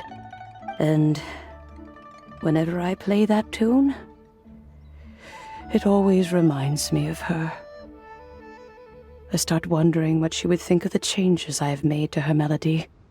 There was a period of time whenever I started strumming, it almost felt like she was back again. Sitting right there on the stone stool next to me, chatting away. Skybracer and Seagazer too, looking just like they did in the old days. No matter how much time goes by, the moment that melody starts playing, it transports me right back to that time in my memory. So the past still weighs heavily on your heart? Oh, I would be lying to myself if I claimed to have completely moved on. But that is not to say that grief doesn't get easier with time. Despite the sadness, I have found many things that bring me joy in life. It is simply the nature of the world in which we live that even if one wished to mourn for an eternity, it would be a nigh impossible feat. Just look at this potted plant. Isn't it stunning?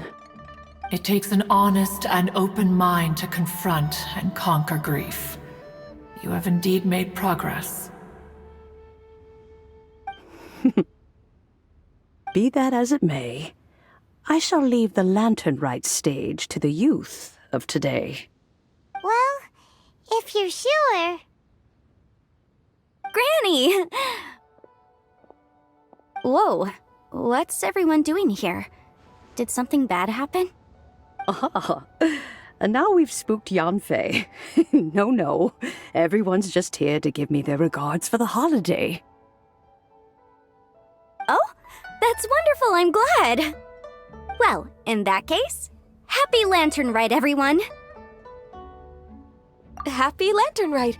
Oh, I just remembered that I have some, work to do at Yuehai Pavilion that I need to discuss with Yanfei. I haven't been able to find a chance until now. I will leave Mr. Dvorak in your capable hands. Cloud Retainer, Ping, we will be off for now. Huh? Does it have to be right now? Which case is this again?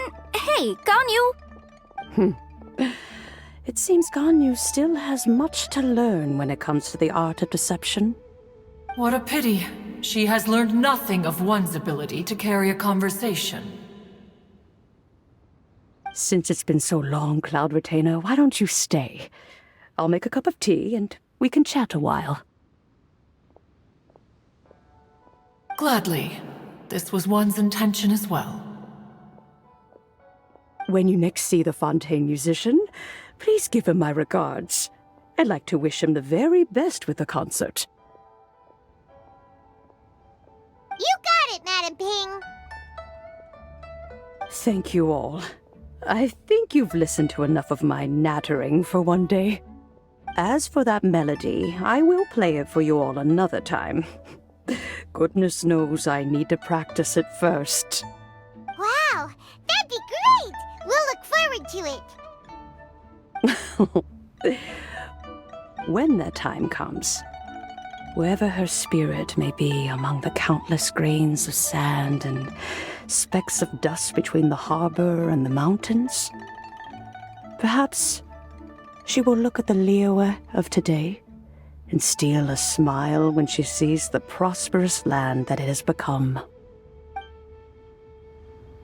All right, let's go tell Mr. Dvorak the news. Ping, what say you to convening more often in the future? That would be quite wonderful. But I must say, after all this time, I've grown quite accustomed to the harbor. When we are to meet, I shall have to trouble you to make the journey to the city. You sound just like Shenhe. The child is constantly telling one all sorts of stories from the city, as if one was partial to them. Have you ever considered moving to the city, Cloud Retainer? There are plenty of people here to talk to. I think you would find it quite the antidote to the monotony of solitude. And if you looked around, I suspect you would find some young minds with an interest in the mechanical arts. Some of them even worth training. We shall see.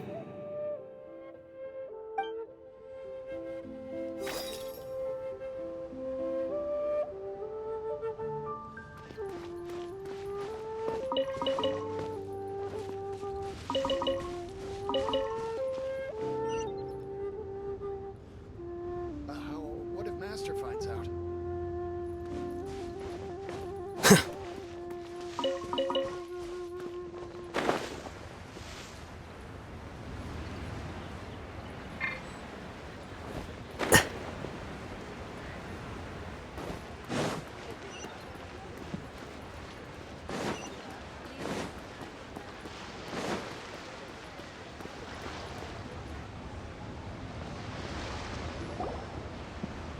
Mr. Dvorak!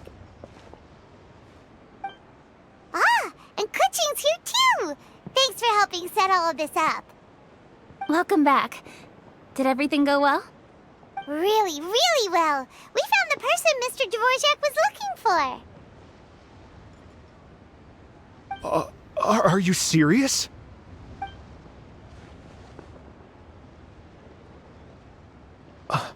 I see. So the melody my ancestor heard was an adeptus remembering her late friend? That certainly explains why it was such a powerful and poignant tune. Huh.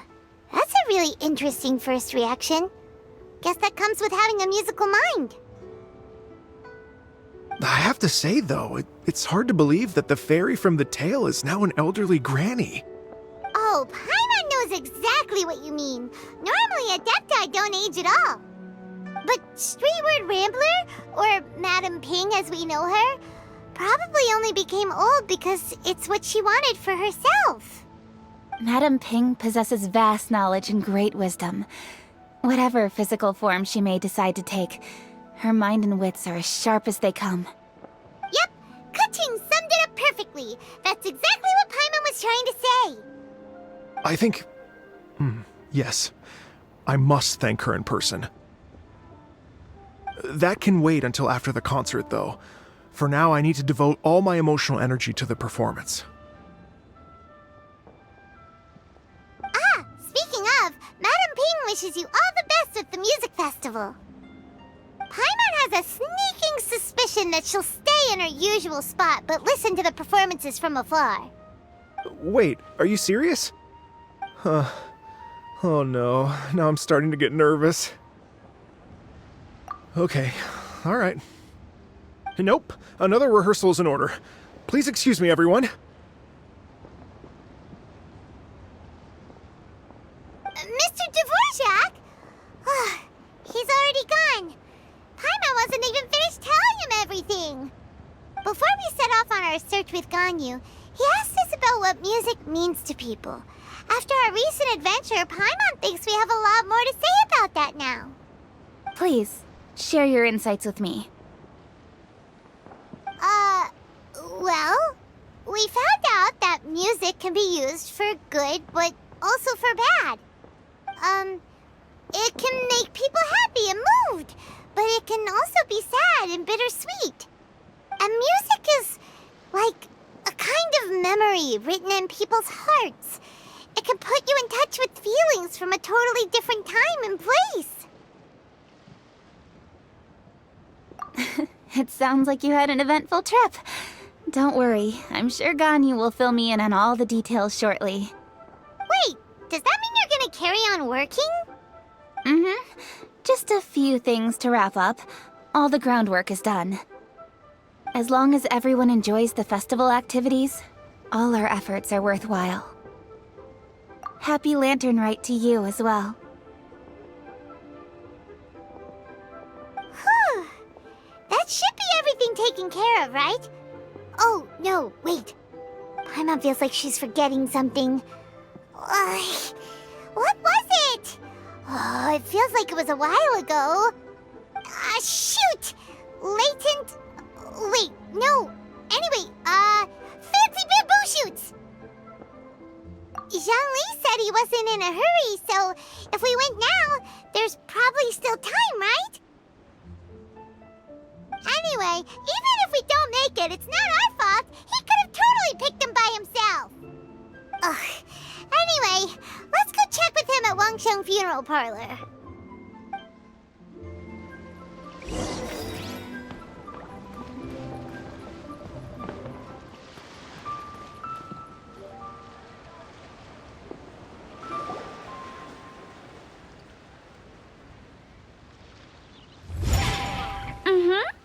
Da da da da da da da da da da da da. Oh.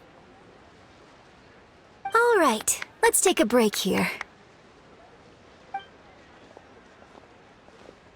Oh wow, look who it is! Are you here to hang out with everyone's favorite funeral director? So you're just casually practicing your rapping skills at the entrance to your funeral parlor? In broad daylight? Okay.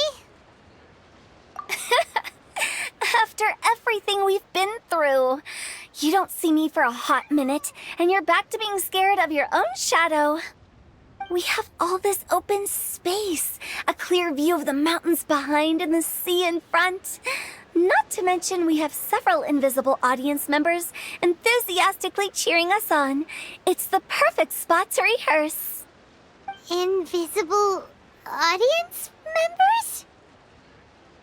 Gotta say, it took me a few days to get used to Director Who's way of talking. Xinyan was pretty spooked too when she first got here. Just like when she sees a frog, but a giant frog with sharp teeth. Come on, knock it off. What's wrong? I've never seen someone look so confused before. Well, don't worry, because Director Who's here to explain it all. There once was a Fontaine musician who went around town on a mission. He came door to door for his iridescence tour, looking for acts to audition. With my words, Xinyan's chords, and Yunjin as our mentor, we'll take the stage by storm with flames roaring and the whole audience calling for more. For sure! The whole dance floor will be yelling encore! Encore! Oh, now Paimon's rhyming along. But when you say flames roaring, are you sure this'll be safe? No, don't you worry about that. I'm pretty experienced on the stage, and I've already informed the Yuhong of all the pyrotechnics we're planning on using. Huh. Guess we'll just have to trust Xinyan on this one. Oh, Zhongli. He took one of those fancy meal boxes and set off for the mountains. Said he wanted to pay a visit to some old friends. It's a real pity that he couldn't be around for this. As well as being a true connoisseur of traditional art forms, he's able to appreciate Xinyan's performances too. Yeah, that's right. Matter of fact, he was the one who first invited me to perform here. To tell the truth, though, I never thought I'd really find myself rehearsing here one day. Well, now you know. The Wangsheng Funeral Parlor is a great location. All of you are always welcome to come and hang out here, especially if you're in the mood to try something new. I can speak to that. Hu Tao is always full of fun surprises. And jump scares. Actually, Xinyan, I have some lyric ideas for your part. Do you want to go through them together? Oh, sure thing. I'm all ears. Oh, Traveler and Paimon, I believe Zhongli was heading to Mount Hulao, so make sure you're hiking up the right hill. When you see Zhongli, please pass on this message to him. It's up to him whether he wants to support us at the performance tonight, but I expect him to make time for the upcoming banquet we're planning. No excuses. You should join us too.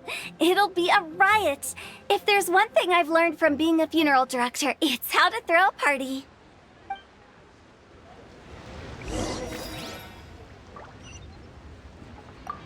Okay, everyone. I think that's a long enough break. Let's take it from the top, shall we? Ugh, Ms. Eunice, such a strict mentor. These breaks aren't even long enough to have a sip of tea. Well, you were desperate to get involved, and this is what it takes. If I gave you half the chance, you'd be sipping tea till nightfall. Hey, how about I treat us all to some late-night snacks once we're done? Hu-Tao, what you craving? How about some stir-fried filet with a side of crab roe tofu?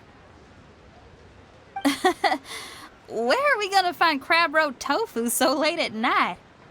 We could always just go pester masterful chef Zhongling. Now I'm hungry. All right, let's knock this out and then go grab some food.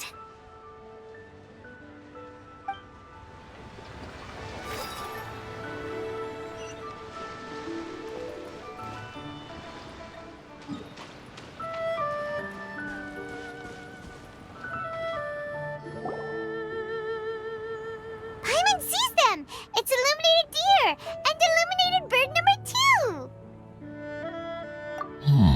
A familiar face. Have you come from Liyue Harbor? How is the city nowadays? Everything's great! But you know, if you're so curious, you can always go and check it out for yourself! In fact, Mooncarver has been taking many walks on Mount Tianheng in recent times. I believe the sights of the city are quite familiar to him. Zhongli! Here you are!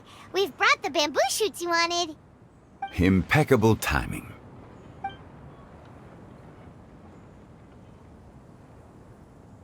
Traditionally, bamboo shoot soup ought to be slow-cooked for many hours on low heat.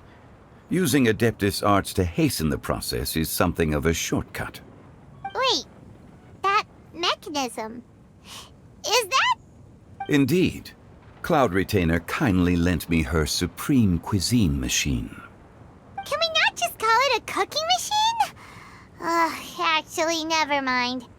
She seems to take a lot of pride in her mechanical gizmos, so it's probably best if Paimon doesn't go changing the name willy-nilly. I trust that you found the answers you were seeking during your recent journey? Excellent. The past should be remembered, but not overly dwelt upon. Our journey should be seen as a means to take on more from the world around us. When the bamboo shoot soup is ready, I must insist that you try some for yourself. Oh, Zhongli! Hu-Tao told us to tell you something. She said, it's up to him whether he wants to support us at the performance tonight, but I expect him to make time for the upcoming banquet we're planning. No excuses! When she says performance, she must mean the Lantern Rite Music Festival. As for the banquet, she didn't tell us anything more about that, but she invited us to come as well. As you can see, I have a prior engagement with 2 Adepti friends of mine tonight. Please, give Director Hu my best wishes for the performance. As for the banquet, since the Director insists, far be it from a mere consultant like myself to refuse. Yay! Then we'll see you there? Absolutely. Rex Lapis, the bamboo shoot soup is ready. Thank you. I will examine it right away. The appearance is exquisite, and the aroma rich and intense. The craftsmanship of this machine is commendable indeed. Since you came all this way, you should not leave empty-handed. Please, take some soup. It tastes most exquisite while still warm.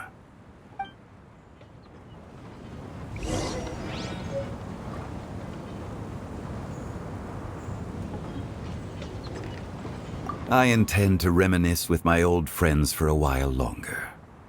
You ought to get back to Liyue Harbor. There is a performance you do not want to miss.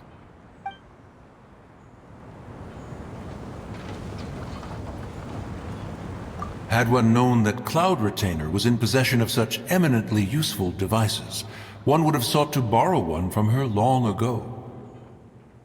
And yet, since you share my lack of enthusiasm for mechanisms and fine dining, it would have become a mere decorative ornament in your abode. Not so. Had one had such a device to make up for one's lack of culinary prowess, Shenhe would not have had to rely on flowers and herbs alone for sustenance while under one's care. In that case, shall we rendezvous with Cloud Retainer one day soon, and request to borrow one more Supreme Cuisine machine? A fine idea. A fine idea indeed.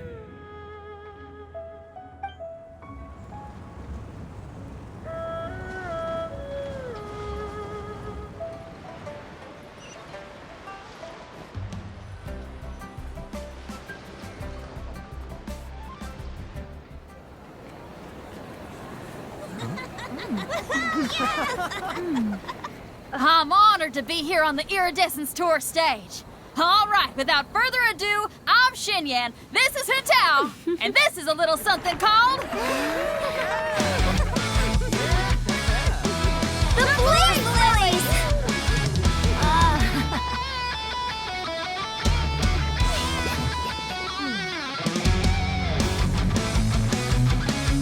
I'm up here blazing trails through the midnight sky, lighting up the world below. And when the crowds all hear my voice, they'll meet the spirit of rock and roll. Let's go! Hey, you butterfly, you too buzzing by, guiding your way to the afterlife, opening the path without a fright. Oh, I'll light the fire, watch it blaze across the universe. I'll spit my rhymes, watch you step, or you'll get burned. Hey, woo!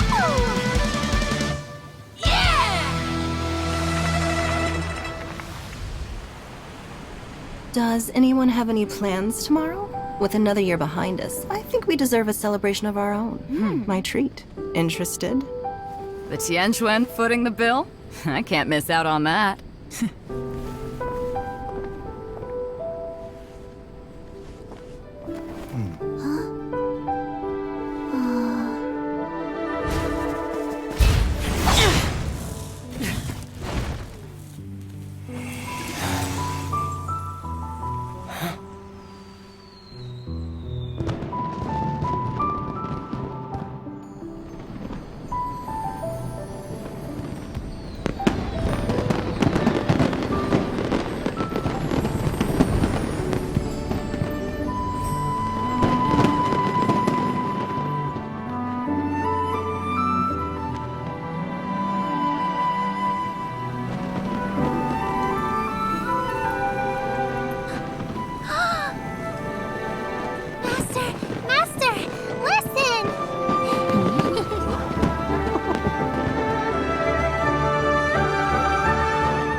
May the year ahead be a blessed one.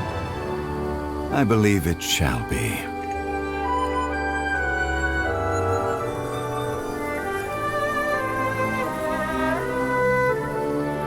Master, the Xiao Lanterns, Ha! Elementary. One shall fashion for you a Xiao Lantern the likes of which the world has never seen. And you must take it to Liyue Harbor to display its magnificence for all.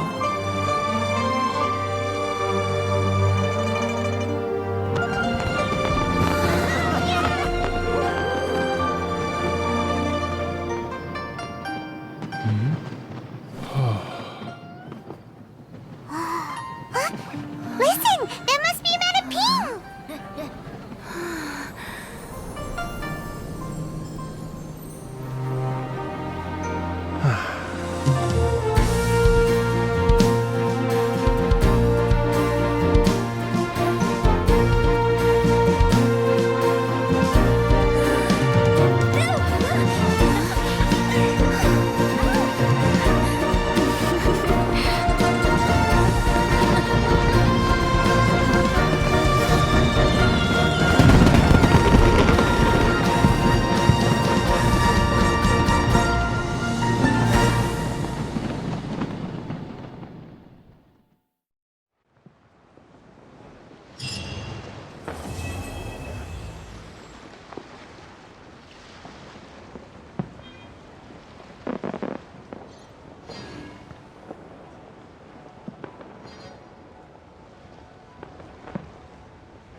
Yeah.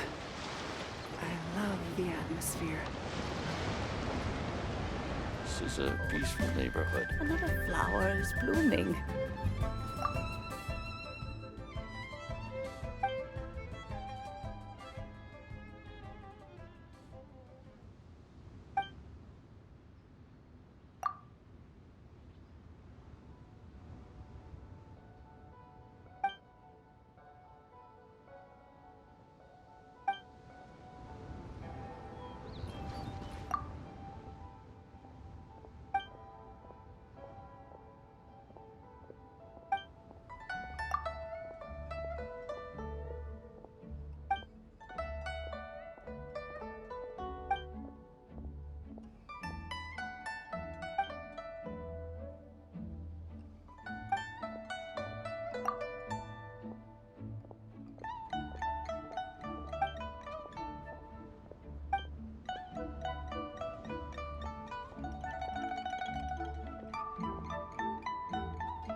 Whatever. Learning. Traveler, hurry! It's almost time for us to join Hotel for dinner! Ooh, and we'll be meeting at Shinue Kiosk. It's the place with a really long wait list. As expected of the parlor director, always so generous. Come on, let's go!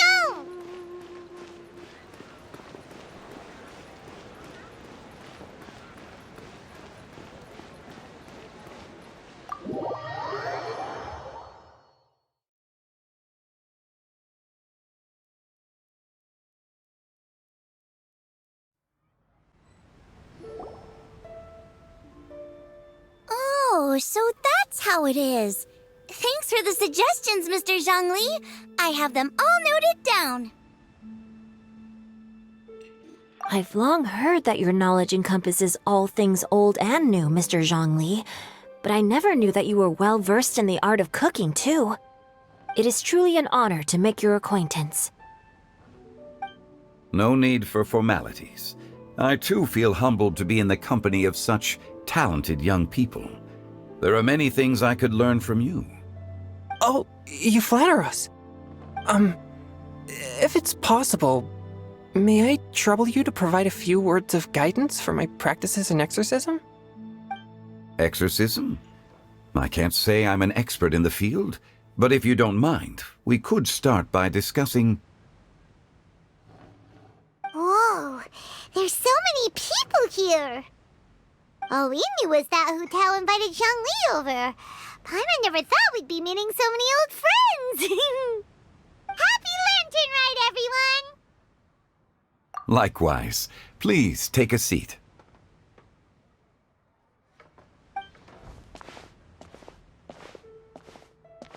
Happy Lantern Rite! Are you having fun? Me too. I've seen Xinyan perform before, but this is the first time I've watched something like this. I heard that the audience loved it too, and she's been receiving quite a lot of performance invitations lately. She's more busy than ever, and Yoonjin's gonna help her. Yep, and they asked us to pass on their season's greetings to everyone. They hope we'll have a wonderful gathering. The performance was spectacular indeed. However, it gave Xiangling a huge burst of inspiration, which in turn gave us a bit of a headache. Us? Did Xiangling ask you to try out her dishes too? That, my friend, is beside the point. Watching you eat was enough for me. Come to think of it, I probably shouldn't have burdened Chongyun with eating my share too. Hold on, Xiangling came up with a new recipe? Let Paimon try! See? Someone here knows how to encourage people. Thanks, Paimon. Oh, and I have to thank Mr. Zhongli, too. He gave me lots of useful pointers that really drove it home for me. Oh, so that's what you were talking about before we arrived. Yes, since we'll be dining together, the topic of our conversation naturally revolved around cooking. Xiangling's ideas are truly unconventional. Her choices in both ingredients and spices are comparable to a melody dancing on the tongue. My suggestions were nothing more than the icing on the cake. Oh, the two of you always deliver. Now I'm getting embarrassed.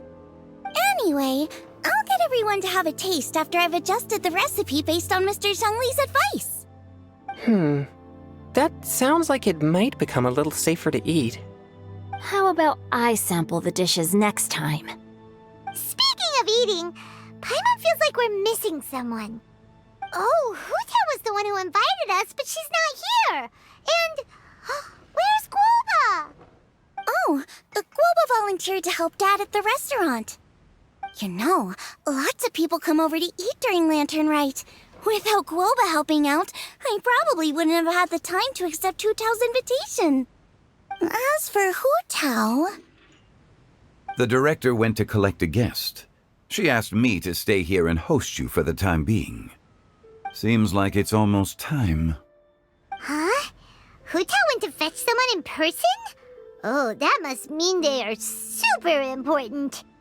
Could it be Keqing? Ningguang? Or Captain Beidou? She didn't clarify. And as her subordinate, I couldn't just pry into the details, could I? Ta-da! We're here!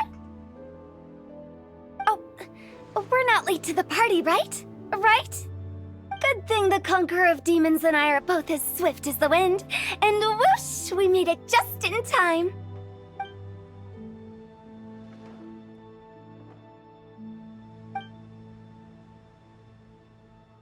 Oh. I see. So the important guest is the Conqueror of Demons. I've been looking forward to meeting you. The director didn't mention anything when she invited us. What a pleasant surprise.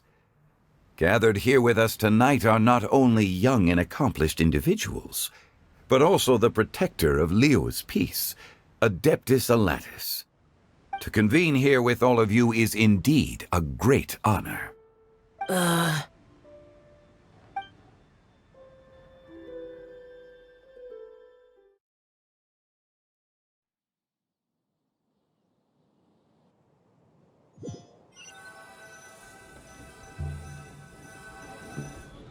It's almost Lantern Rite, yet you took all the trouble coming here. The director has a way of making it difficult to decline. Rex Lapis, may I ask what troubles you? The director asked me to buy sesame oil in preparation for the celebrations. Huh. Then why would you come all the way to Wangshu Inn? I had a pleasant chat with Chef Yanxiao and received some spices from him. And, see? Here's some matsutake and a portion of ham. What about the sesame oil? It's a shame. I couldn't find the kind the director was looking for.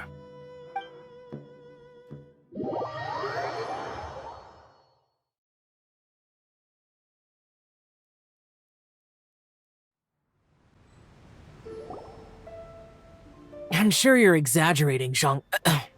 Sir. There he goes again. Enough with the pleasantries. Go let our guests take a seat.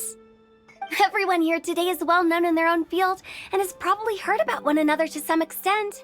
Some of us are even old acquaintances, so there's no need to be this formal. I heard that the Conqueror of Demons and the Traveler are pretty close, no? Great! You two sit together. You should take a seat too, Director. Oh? Finally remembered me?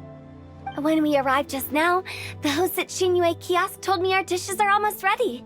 Perfect timing. Let's not wait any longer and ask them to bring out the food.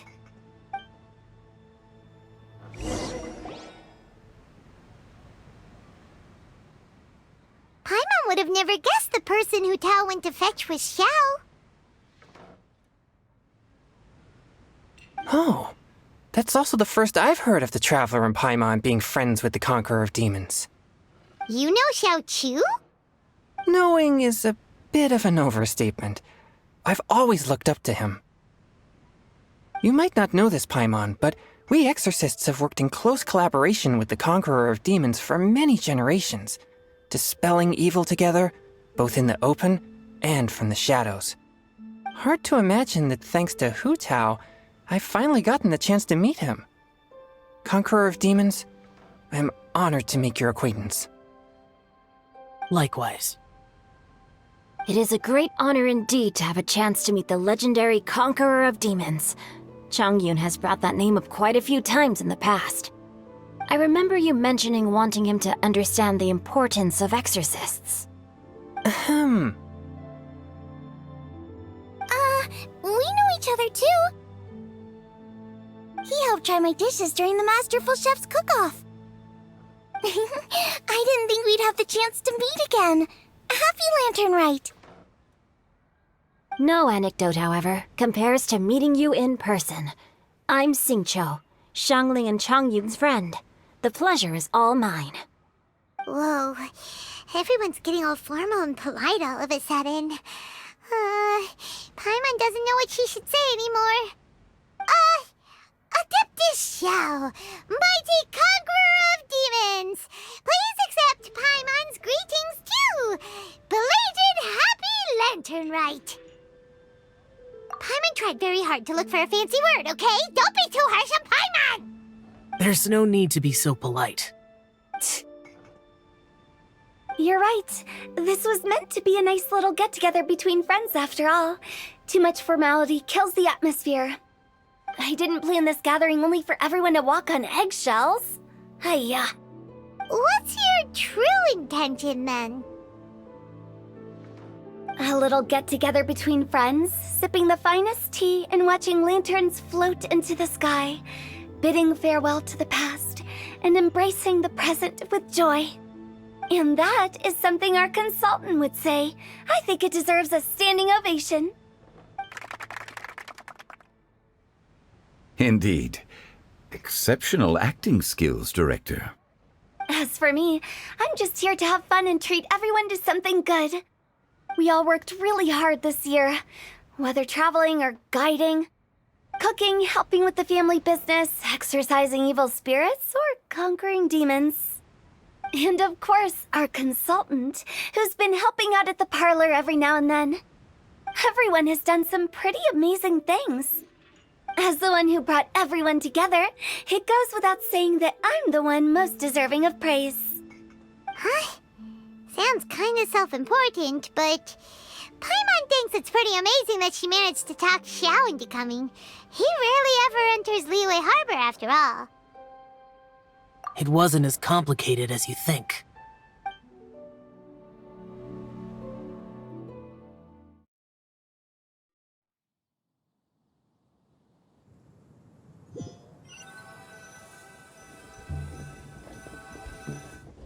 Okay, gotcha. Thanks, boss lady. It's not boss lady, just boss. And there she goes. What a lively girl. Conqueror of Demons, Adeptus Xiao. Guardian of Wangshu Inn, hero of Dihua Marsh. I know you're there. Quiet. Do not disturb the peace. Sorry, but you wouldn't show up if I didn't yell your name, would you? I know you. You're the 77th director of Wangsheng Funeral Parlor. Is there something you need?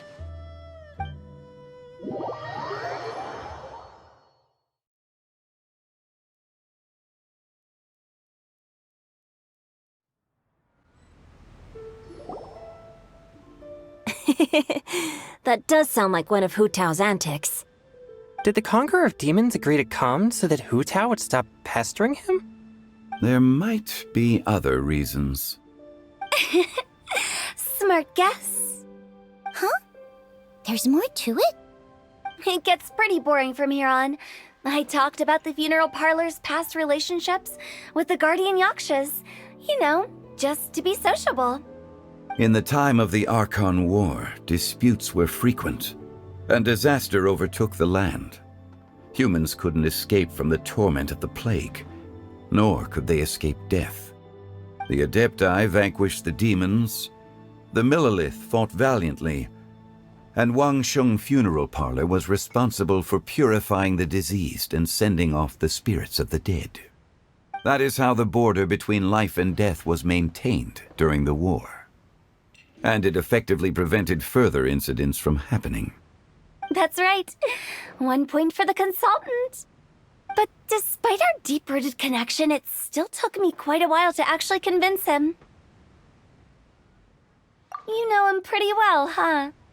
This matter is out of my control, so I need to be cautious. True, but I've kept that in mind too. That's why everyone here today is in one way or another acquainted with elemental power. Besides, it'll only be for a short while as we dine together. There won't be any lasting consequences.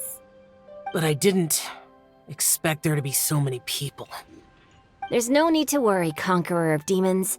We're not feeling anything unusual so far. Our young exorcist over here is protected by his pure yang energy, so he's probably the most resilient. That's not the same. And did you just toss your carrots into my bowl? Hey, don't look away. Huh? What? I'm siding with Chongyun. I saw that too. You're lucky Guoba isn't here today. He hates seeing people being picky with their food. If he'd seen that, he'd definitely make you eat all your carrots. Huh? Guoba would do that? Is he that uncompromising?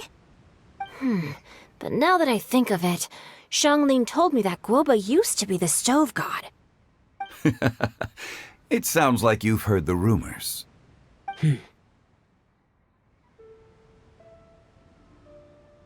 I'm doing fine. Not long ago, before Lantern Rite, I met an old friend. Thanks to his help, things have been a lot more stable than before. You should know him. He's...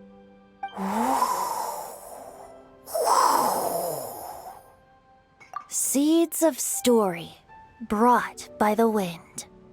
And cultivated by time. Did Paimon just unconsciously complete the thing? That voice. Could it be?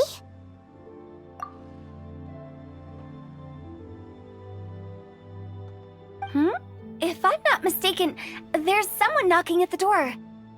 Don't just sit there, Zhongli. Go welcome our guest in. No such need. I'm coming in.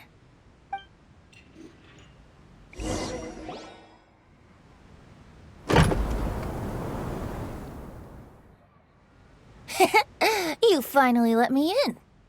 Hello, hello. No matter if we've met before or not, this moment marks a brand new encounter. Old friends and new. Happy Lantern Rite. Oh, it's the tone-deaf bard.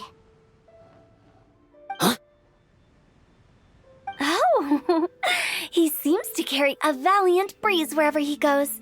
It looks like we're gonna be friends. Fate has brought us together, so come on, take a seat and be my guest. Help yourself. Oh, I'll ask them for another set of cutlery. This young lady here is as bright as a fresh bouquet of flowers in the morning's rising sun. She no doubt is the one with the most authority here. Whoa, these dishes look amazing! Is it really okay for me to join in? All right, I'm digging in. Huh, it's you. Oh, isn't this Genyu? Genyu? Yep. Now that I've taken a closer look, you're a fan of Genyu's works, aren't you? I met Xingqiu at a light novel convention. Ah, how I wish we'd met sooner. I never expected that there'd be another person in this world who could interpret Genyu's new novel as thoroughly as I could. Venti, you're being too humble. Considering your poetic talent, your fundamentals are way more impressive. Could this new guest be Master Xingqiu's friend? Yeah! Xiao, you remember me too, right? We had a chat not long ago. Yes, yes. Monsters become more active than usual as we get closer to Lantern Rite. I was patrolling Dihua Marsh a few days ago, when I happened to run into this... You've already forgotten? I'm a bard, remember? And bards go around singing wherever they like. Oh, right. And this bard was performing in Dihua Marsh. It was a moving melody, and it made me feel relaxed and at ease. I couldn't help but stay and listen. Thank you for your patronage. I understand now, too. I'm Zhongli, currently working at the Wangsheng Funeral Parlor. It's a pleasure to meet you, new friend. And I'm his boss. Oh, and if there's anything unsatisfactory, let me know anytime. That's very considerate of you. Oh? No wonder. Only a boss as savvy and reliable as you would be able to hire such an impressive consultant. Oh, you're too nice, Venti. Not to brag, but our consultant truly is impressive. His knowledge extends across the stars and the land, and there's nothing throughout history that he doesn't know. From the sophisticated way he speaks, it's hard not to suspect that he could very well be an adeptus in disguise.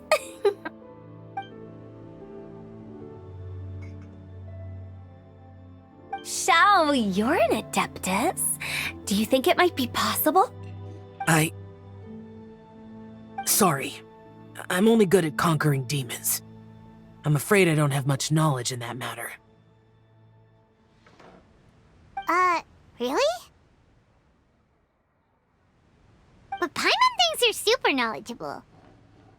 Huh? Oh, right! Xiao's a warrior. He doesn't come to the city very often, so it's, pretty normal for him to not know anything. Yeah. Really? I've actually heard a few things about Mr. Zhongli before. The guests in the tavern talked about this refined and courteous man who, instead of having wine at Mondstadt's finest tavern, ordered a cup of hot tea with the most complex name. Now that you mention it, I seem to recall that there indeed is a musician like yourself in Mondstadt. I've heard that he's elegant and amiable, his works witty and vibrant. It's no overstatement to regard him as the best bard in Mondstadt. Now you're making me embarrassed. I would say that Mondstadt's poetry is a little run-of-the-mill sometimes. There's one I heard a while back that went, The old house is renewed, welcoming the spring breeze, awakening old memories. The meaning's there, but the word choices are unimaginative, and there's a distinct lack of literary flair. I think so too. The composition needs a little jazzing up. If I were to give it a go, I'd make it an old melon on a vine, a new flower that grows fine. Oh, good one! It feels unique and has a nice ring to it. You have great taste, Venti. I was afraid about you. Let's shake hands. Of course, of course.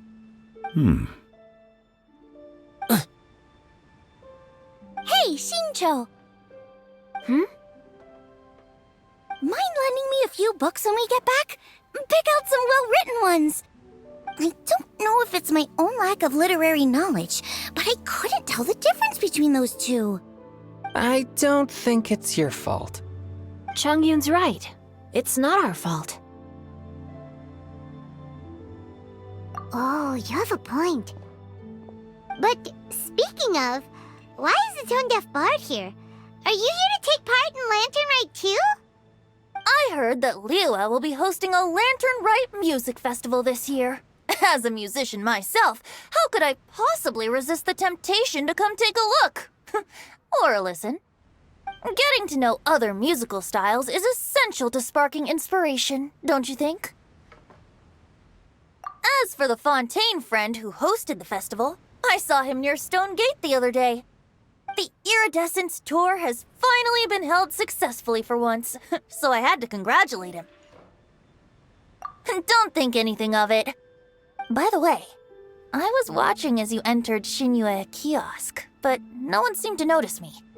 Should I say that it's because I'm an expert in hiding, or that a certain someone deliberately ignored the sound of the wind? Whenever Lantern Rite comes around, Liyue Harbor becomes bustling with activity.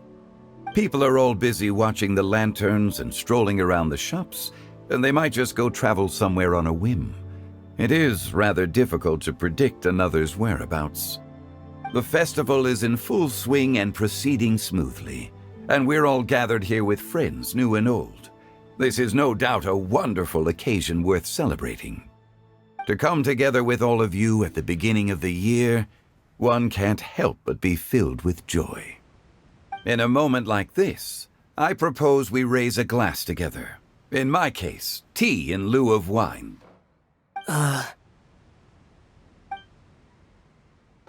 Very well said, Mr. Zhongli. That was exactly what I wanted to say. Now I'm getting a little self-conscious. I didn't cause you too much trouble barging in like that, did I? We usually drink wine during occasions like this over in Mondstadt, but since Mr. Zhongli insists on drinking tea, I'll give a toast with tea too. Everyone, thanks for the treat.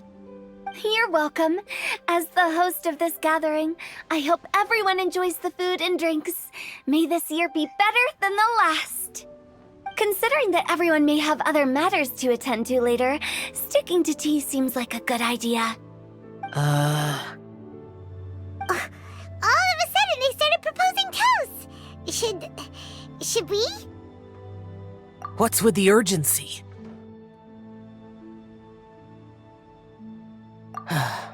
Sure. Have you two finished eating? It's always nice to have a breath of fresh air after a meal. Helps with digestion. Paimon will come too. Yeah? Okay then. Don't forget to come back.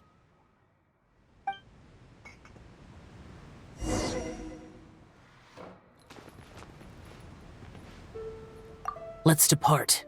You go ahead.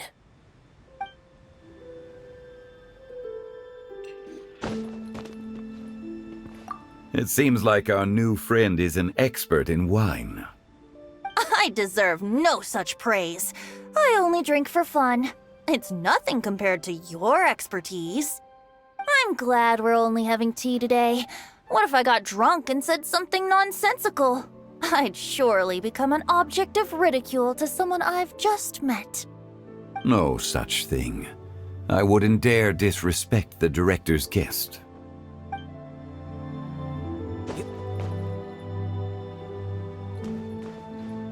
You're not allowed to leave Paimon here alone. To be honest, Paimon's worried about saying the wrong thing.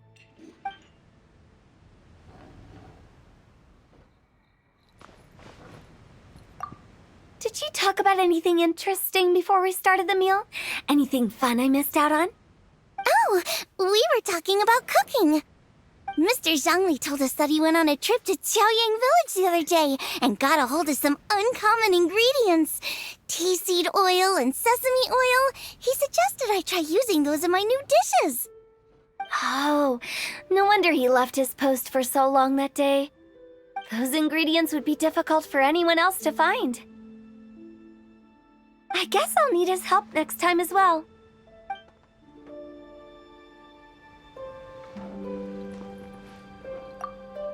About you and Venti. Could he be a partner in your family business? That's right.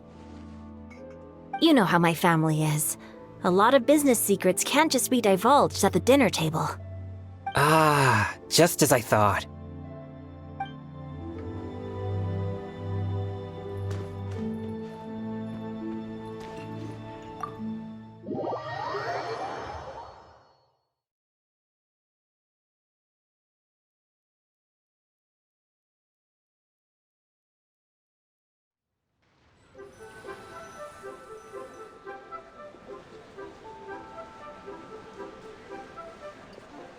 Are you all right?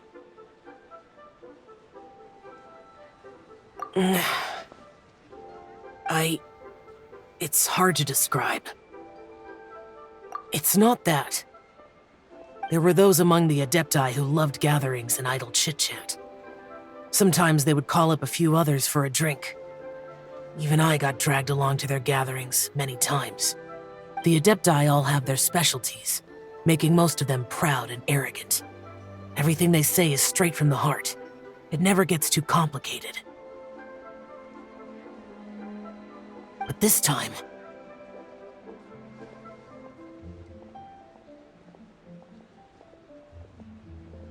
No. I didn't mean that. So you know his true identity. I'll get straight to the point then. The Animo Archon is a free spirit, and his temperament is as carefree as the music he plays on the flute.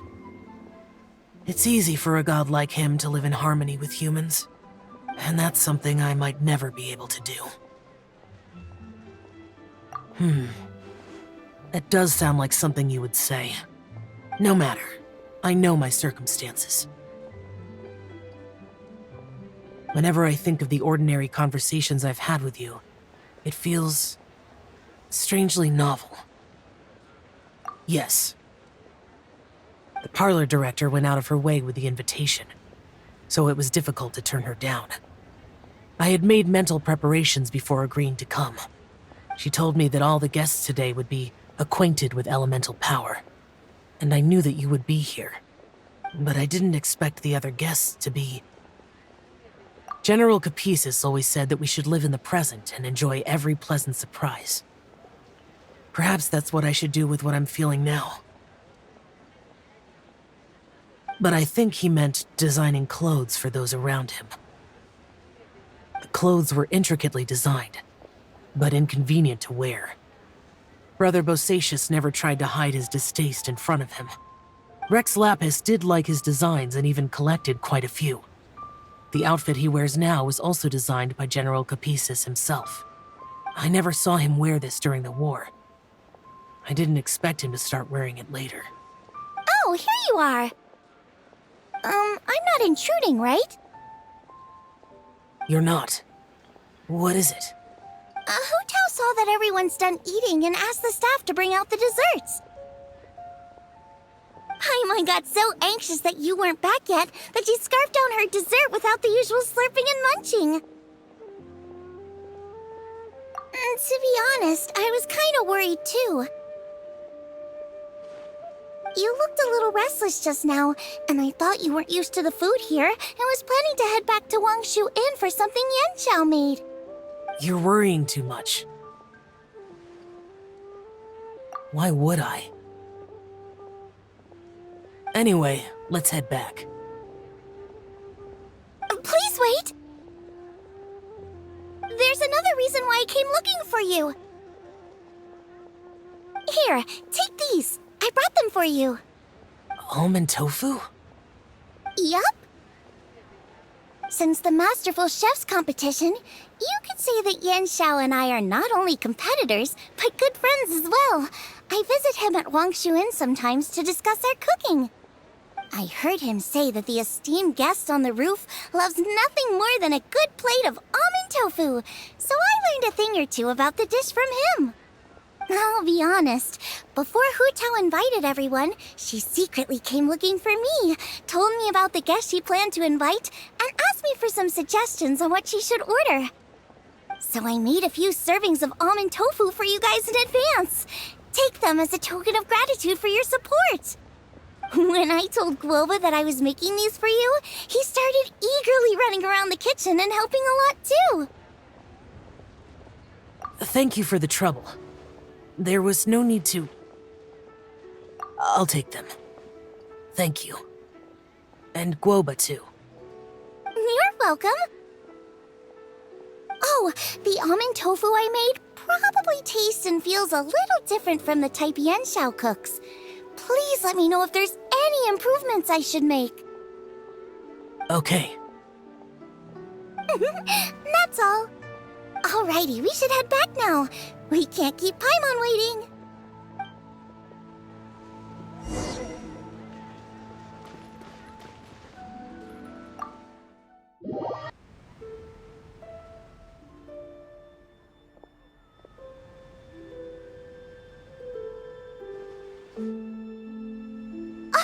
You're finally done whispering secrets to each other?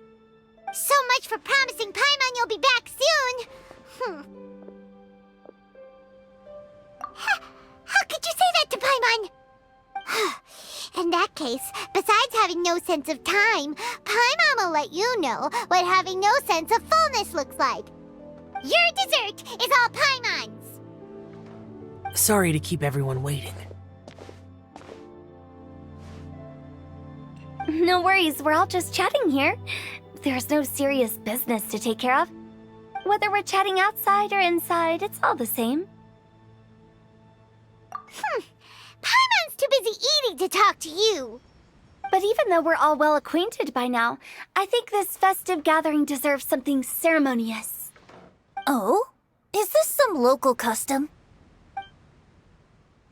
Nope.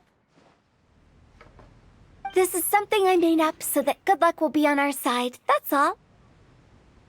Spontaneity is the best choice to make here. Let's use this incense burner on the table. It's been lit for so long now that the incense is running out. I'll leave refilling and lighting the incense to the most distinguished guest among us all. Lighting the incense will signify continuous growth and prosperity in all our endeavors in the new year. I see. Perfect symbolism, as expected of Hu Tao. And speaking of the most distinguished guest here today, I'm sure we all agree that it's Mr. Zhongli. I'm not very familiar with the details of his past deeds, but chatting with him has been a real eye-opener, even for a bard who has traveled all across the world. If knowledge were a form of power, one could even say that you're a wielder of unlimited strength. But when it comes to having a way with words, the notable bard is certainly one cut above the rest. I just happen to have a good memory. It is such an unexceptional skill, yet you made it sound like an unparalleled talent. I am truly impressed. Since we all get to nominate someone...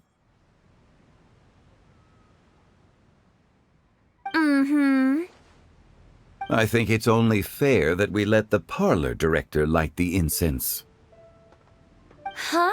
That won't do. Don't flatter me just because I'm your boss. We are looking for the most distinguished guest here.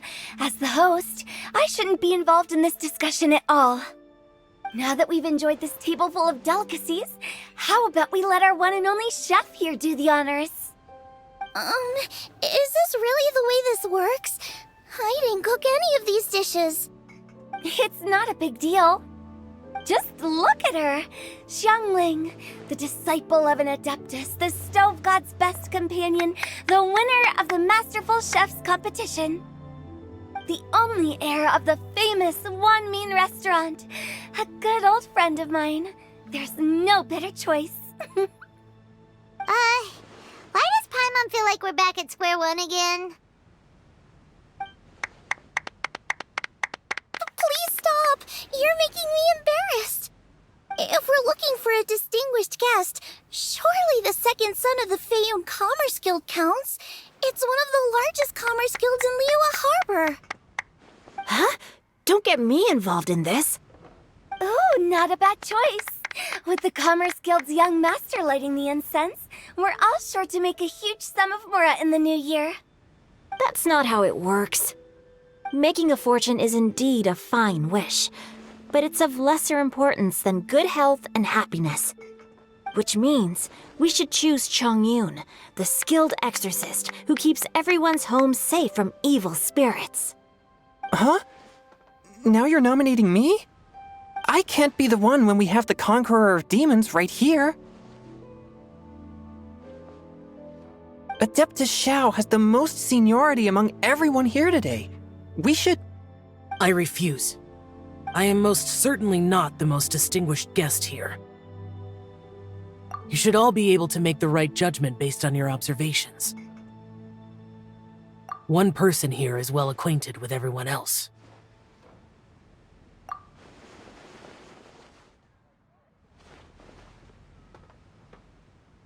Oh, that's right! Even though you're always mocking Paimon, you're still pretty popular with other people. No, wait! Paimon said she wouldn't talk to you again. Huh? Who else is there? Huh? Huh? Does that mean Paimon's the most distinguished guest? Oh, well, that was unexpected! I agree. Paimon's just the one we need. Without a friend constantly by your side, a long journey would become dreadfully lonesome. But once you have someone there to brighten up the atmosphere, everything along the way will become lively and vibrant too. Ah. The traveler has traversed many nations and left behind a great deal of fascinating stories. But without Paimon, they would have become quite monotonous. Paimon plays an indispensable role in making your journey a happy and smooth one. You guys! Paimon's not used to being praised like that.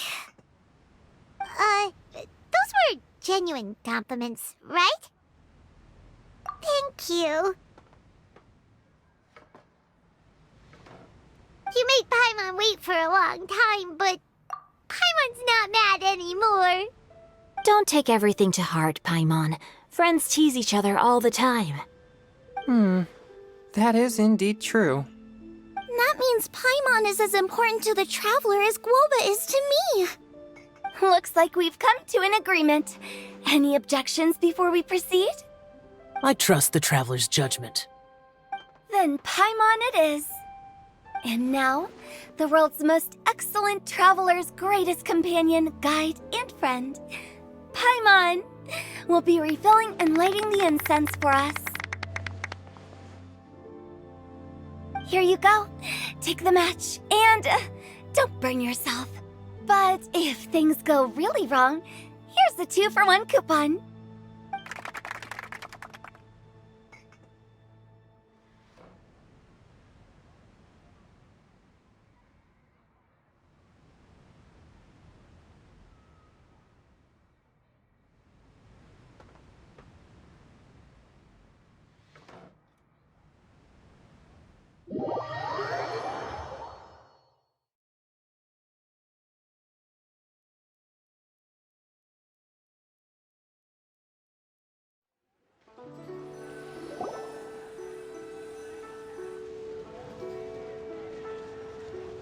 It's getting late.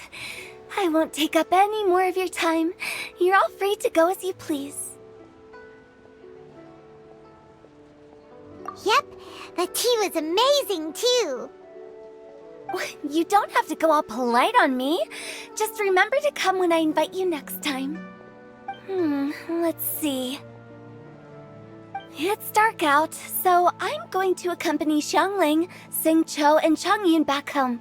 As for the rest of the guests, I'll leave them to our consultant. No need. I'm headed towards the harbor to meet a friend on the ship. There's no need to trouble one such as Mr. Zhongli. I think you know the place I'm talking about. Come meet me anytime. It was great getting to know you all.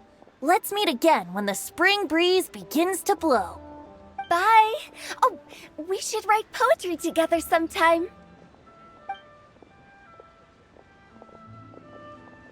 We'll catch you all later then. Don't forget to return to the parlor later. There's something I need you to do. Understood. See you later.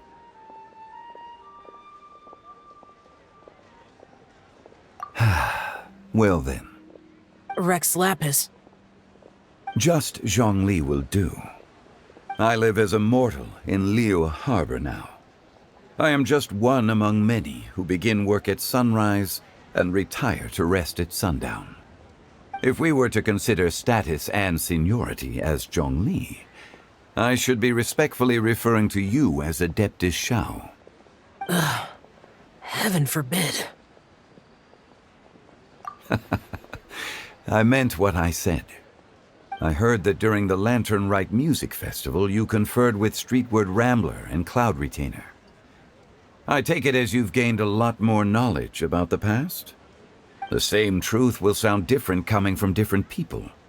As more bear witness to a story, feelings and interpretations expand in variety too.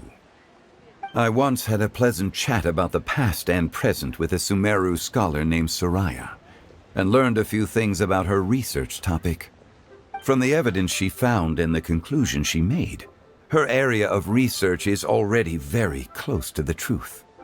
But there are multiple sides to humans and gods alike. In the legends recorded by humans, some gods were depicted as arrogant and condescending, while others were kind and capable. But whether to me, Streetward Rambler, Cloud Retainer, or younger adepti such as Shao and Ganyu, those adepti and gods that may seem extraordinary to humans are something more akin to close companions. This was as true back then as it is right now.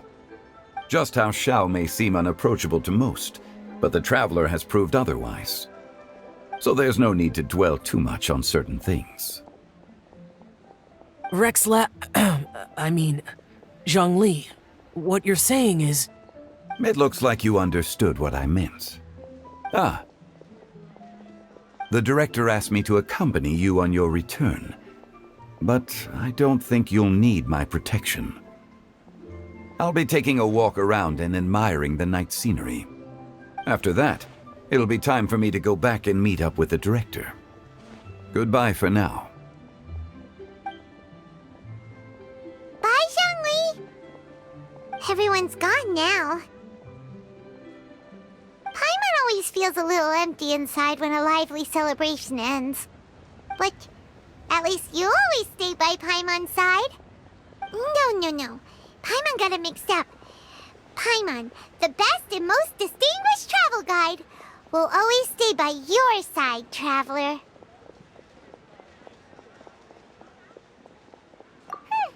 Good that you were aware of that. Shell, is there anything else you want to do? We could take you on a tour of Liyue Harbor. No need. I've stayed here for much longer than I had expected.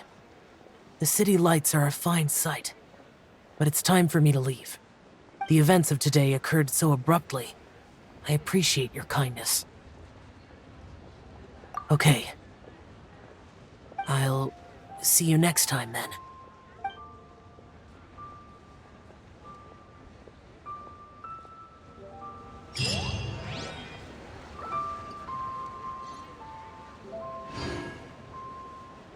And with that,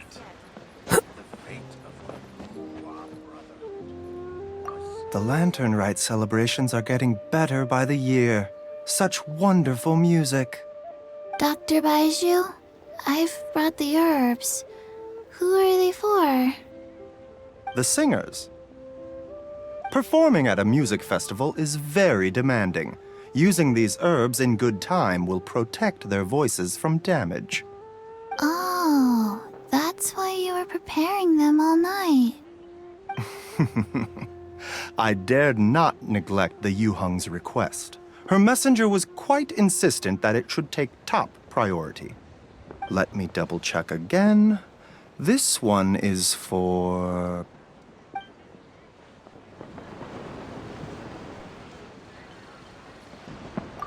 Okay, now I need to get a move on and write my next song. Listen to you. You only just fulfilled one lifetime dream. Are you really thinking about your next goal already? Don't try to tell me you ain't the same way. I bet you've already thought up a name for your next opera, haven't you? You know me too well, Xinyan. The Adeptus-Seeking Voyage. How does that sound? Oh, man! Yeah, I can already picture it. I've also got just the finishing line for it. I'll close with, "And the celestial melody echoed through the clouds forevermore."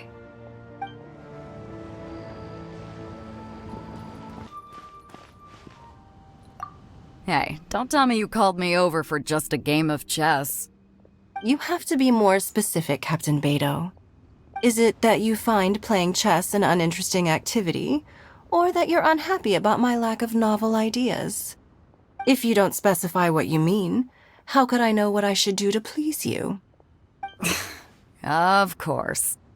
I make a single remark and you reply with a full-blown lecture. Maybe we should deal with all official affairs publicly in the future. It might just make things easier. I'd be perfectly happy with that. I'm just worried that Captain Beto's business might be negatively affected. Don't give me that. That woman from Yenshang Tea House sometimes comes aboard to ask for information.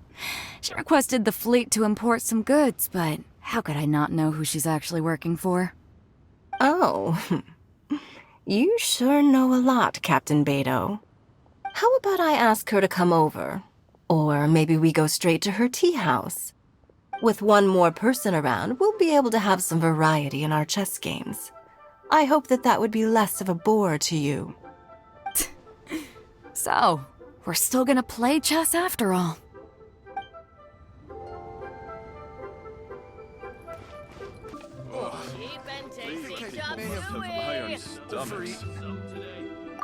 The vegetables are fresh, and there are enough wheats and grains stocked up.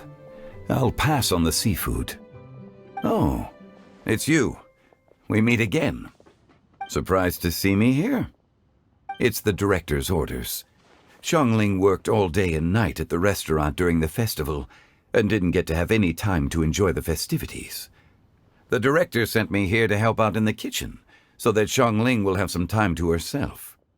But with someone as hardworking as you around, there seems to be nothing much for me to do.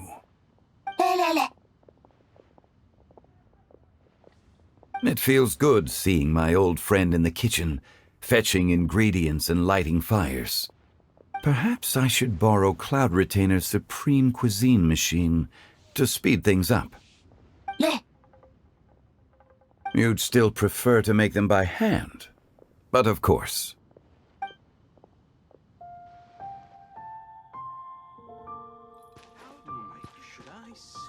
Wow, Leo's really got a... Xingqiu, you have to be honest. Hmm? Honest about what? How did you and Venti really meet? Why are you suddenly asking that? Aren't they book buddies? Yeah, we met a few times at a book convention. That's all. Oh, really? With that extraordinary demeanor and literary talent, he's definitely not just any bard. If he's someone that could hold his ground in a conversation with a consultant, he needs to at least be as talented as me. Perhaps you're overthinking this matter.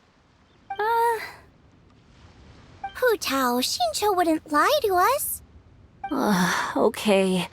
I'll tell you the truth. Huh? Xingqiu! I'm actually a fan of Venti's poetry. You all know that I love reading, and sometimes come across poetry from Mondstadt. Among those works, I admire the ones penned by Venti the most. Just as Hu Tao said, his artistry is the reflection of his personality, remarkable grace and exceptional literary talent. I guess Venti didn't tell you the whole truth back at the restaurant because he didn't want to embarrass me in front of everyone. He's such a considerate person. Yes, right. I can confirm that. When Xingqiu was busy with other things, he asked me to buy him poetry books in secret. I see. That didn't sound like too much of a big deal.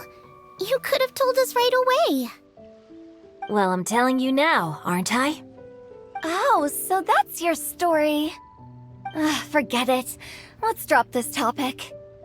It's not often that the four of us are all together. What should we do next? Hide and seek, hopscotch, or some shopping? Since there's 4 of us, why don't we borrow a mahjong set?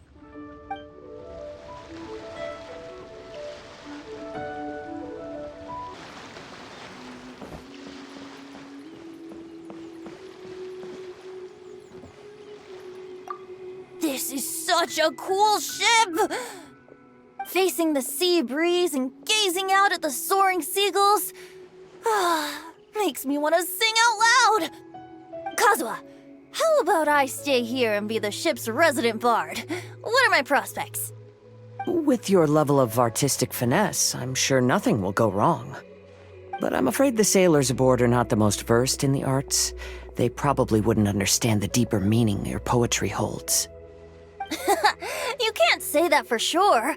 Poetry is spur-of-the-moment creations. Anyone viewing the same sights and experiencing the same atmosphere would surely understand. There's a port in Mondstadt too, but I rarely get the chance to board any of the ships. Speaking of ships, everything's perfect about this one, except... Kazuha, could you tell your captain that my height says nothing of my age? I'm way past drinking age. How often does one get to enjoy a seafood feast on a ship? It'll be a real shame if there isn't anything stronger to enhance the food. Pretty please? There's not much I can do about that. It's not because Captain Beto's not on the ship right now, but because there's no room for negotiation on this matter. Even I have to sit in the no-drinking zone every time. But I don't get drunk after just a few sips. Trust me, I can hold my liquor really well.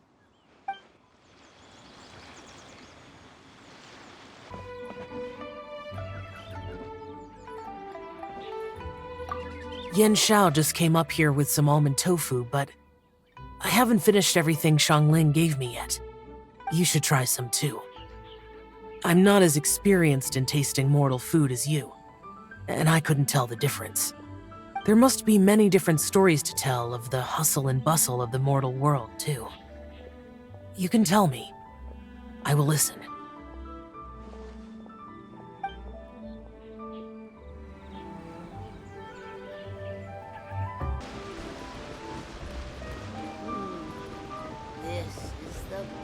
I'm so happy.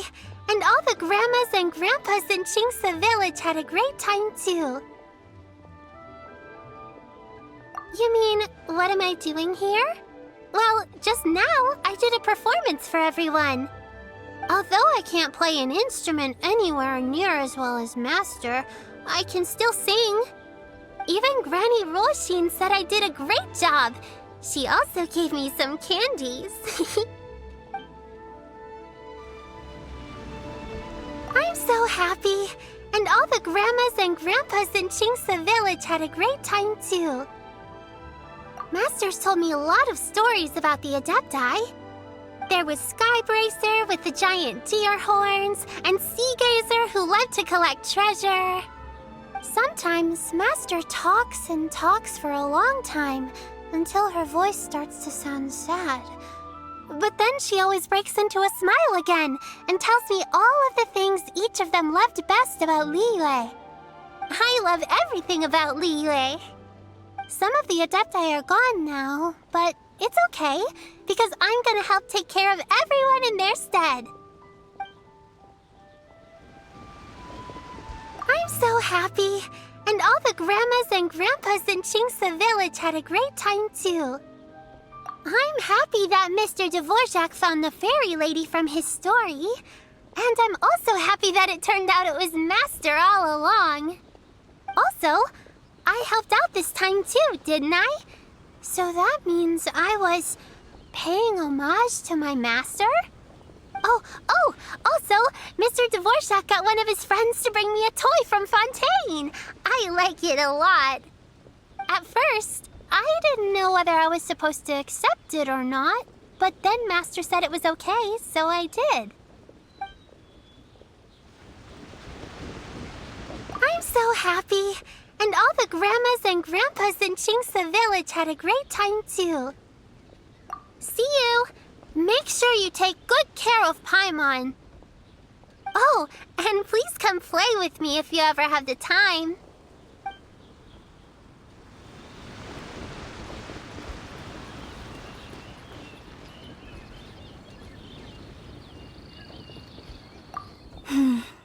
Granny, you play so beautifully. Do you think you could teach me? Oh, child, you simply never stop, do you? This festival is a rare chance to rest and relax. But here you are pestering me to teach you this, that, and the other. Don't worry, Granny. I'm a fast learner. And anyway, the sooner I start learning, the sooner we'll be able to perform a duet together. A musical duo is only as good as its weakest link. So you gotta teach me all your secrets, okay? All right. Well, you can start by making me some more tea and leaving it to cool on the side. Sure, Granny.